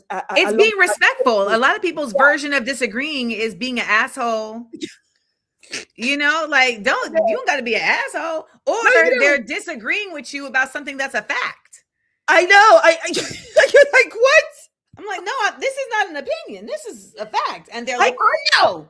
Amanda, I saw you jumped on. I know that was it a few weeks ago where somebody had done a reaction video, because I had some people on my live. I had Anini and John T on my live. They did not like. So some people did not like the fact that John T, who is a rapper singer as well, musician, and Nini, both of whom, and we were talking about Blue MAGA, because they've been labeled as Blue MAGA, and people were coming at me with, how could you have them on your live? You're giving them legitimacy. I'm going, I don't need to legitimize anybody. They are legitimized on their own platforms. But don't tell me I can't have a conversation or debate or engage with people who think differently to me. Because how else are we going to grow? There's a difference between having. So that was literally why I ended up doing the Surrounded that I did with the 20 Black conservatives. Like, I'm not going to do that with white conservatives, because that's just silly. Like, these are not people who even see me as human. So why am I even, this is just like clickbait. However, these Black people are people who folks would look at as members of the Black community, in quotes. And so we need to have a conversation. Yes, we do. We need to have a conversation. So I completely understood why you had them on there. Now, there's certain people that I won't have on my show or on anything I'm doing, because they have made it very clear that they are anti-Black, right? And that we're not doing. Like, there's no conversation to have, right? You already a sellout. Don't bring that energy over here. Yuck. It gives me the heebie-jeebies. But I always think that people have to ultimately be the ones who decide what conversations they go in. And this is why I was saying to you earlier, you know, when we were talking about friends, I give the same energy to those who follow my work, but somehow they think they know me when it's clear they don't know me. Because anyone who's followed my work will see that I go into spaces that some won't. I engage in conversations that some won't. So if you know that about me, why are you acting brand new? Exactly. Why are you acting brand new? I love that. Why are you acting brand new? And it's also strange to me, because sometimes people think that because I disagree with somebody, it means I don't like them. I know. That doesn't make sense, because there are people that I like and I strongly disagree with. And it depends on what we disagree on. Yeah. And there's some people that I don't respect, and there's some things we agree on. Amanda, you need to come to my house. My husband doesn't agree with me 50% of the time. I haven't divorced him. I don't understand people. And I'm a trained lawyer. I'm literally trained to go into opposition with people all the time. Right.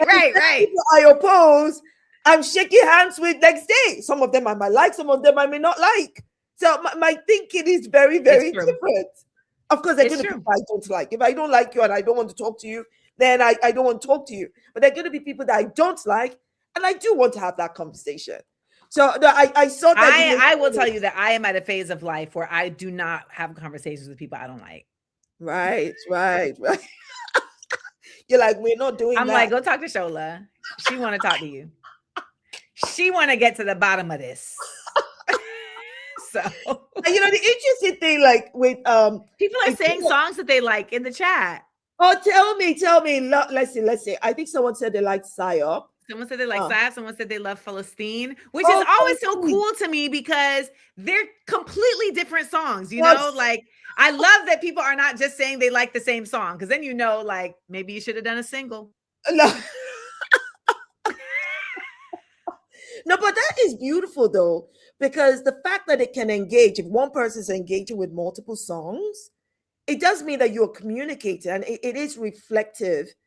I think it's a real reflection of the complexity of our humanity, right? There's some songs that hit you a certain way, and some other songs that don't. Let's see, what are other people saying? You're making me hungry. I've just had my dinner. Oh, Sarah says, higher Palestine and Stardust. Oh, look at you. Stardust. And I love that Fatima likes Make Out because I was like, I guess nobody likes Make Out. And my homeboy was like, my same homeboy who sent me the flowers, he was like, Make Out is amazing. And he's like, he's a music, he's a Tony nominee, like he's that guy. Okay. I haven't heard Make It Out yet, but would it actually? Shola, the album is 13 minutes. But 3-0. Yeah, but I'm listening. Well, question to you, because I'm sure that people want to know. This might just be the incentive. Does Make Out make you make out? That's the idea. It's a spell. I'm trying to manifest. Okay, now. Okay. Okay. All right. Like I've been telling folks, I'm on a 10-year break. I don't need to sleep with nobody. Okay. I want a strong makeout, and I've been calling this to my space for months now. Where you at? Where you at? Where you come? Manifest. Manifest. I'm like, ooh. It's a Cancer moon. Come on. We have a shower. We get our groove on. Thank you. Dr. Shola is about to play right now. I know. The kids are in bed. Oink, oink. Hilarious. Good night. Bye.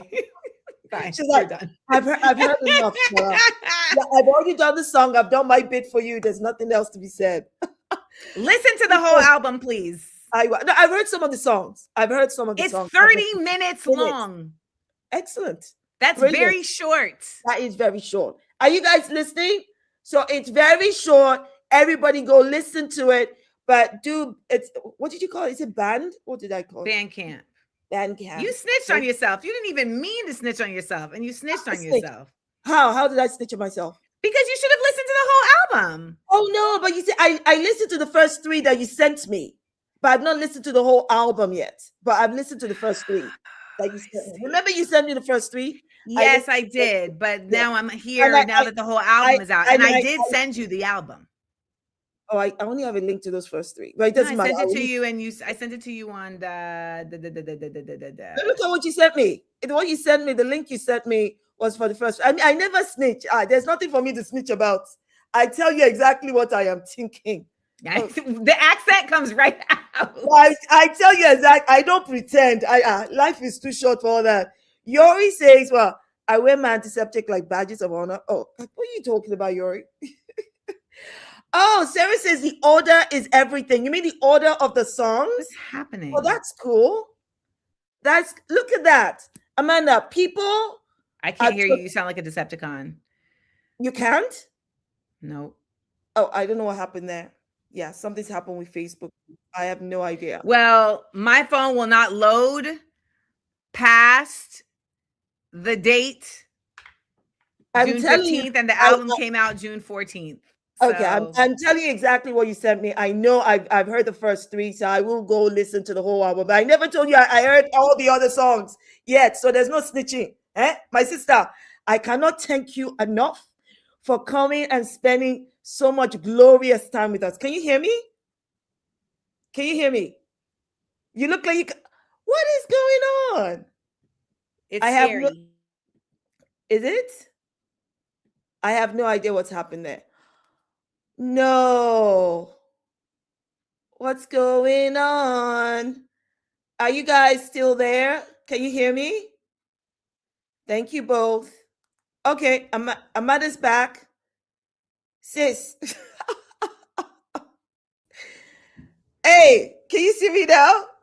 That was scary. So what did I look like? What did I look like? Tell me. sounded like No. like it just sounded like aliens that were not friendly. Because there's friendly joints, but some of them I'm like, I don't trust it. I don't trust it. Oh, So, look, Amanda, when you get a chance, Yes. listen to the whole thing I will do. and let me know your thoughts. We've talked about other songs now too. Make Yes. Out and Yes. Higher. I think you'll really like Higher. It has a reggae energy to Look it. at that. So DigiConnor says you got to have Amanda on again. Amanda, will you be back again? Sure, Amanda of course. says yes. You know, I always got something new I'm doing too. So Oh, absolutely. I have a children's show I'm putting out later this year. So we'll definitely have to come back for that. Yeah. Oh, fantastic. And when next I'm in New York, we got to hang out. Let me know. Sis, thank you so much. Honestly. Thank Learned you. so much. Everybody send Amanda loads of love and loads of Subscribe to my Patreon, y'all. We got a lot of folks in here that are part of my Patreon community. Come on and join us and be a member of the SEAL Squad. Just go to patreon.com/Amanda Seals. Woo! Bye. You heard it here. Make sure you do. Mwah! Thank you, Amanda. Thank you so much, everyone. Listen, that was such a fantastic conversation with Amanda. Amanda is she's just always so real, authentic, and chill, quite frankly. She's always on point.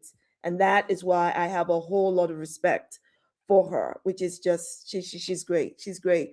So you guys heard, make sure you support Amanda's work. Go listen to the entire album. And, where you can, pay what you can and support her on Patreon as well. So everybody, I know it's Tuesday and I'm looking forward to seeing you on Thursday. Today is Tuesday. Let me look up again. It's Tuesday, the 23rd of June. Lord knows I don't know why I'm feeling it's Friday. I'm looking very much forward to seeing you all on Thursday. Mwah! And have a great evening. Bye-bye. Thank you for watching. Like, comment, share and subscribe.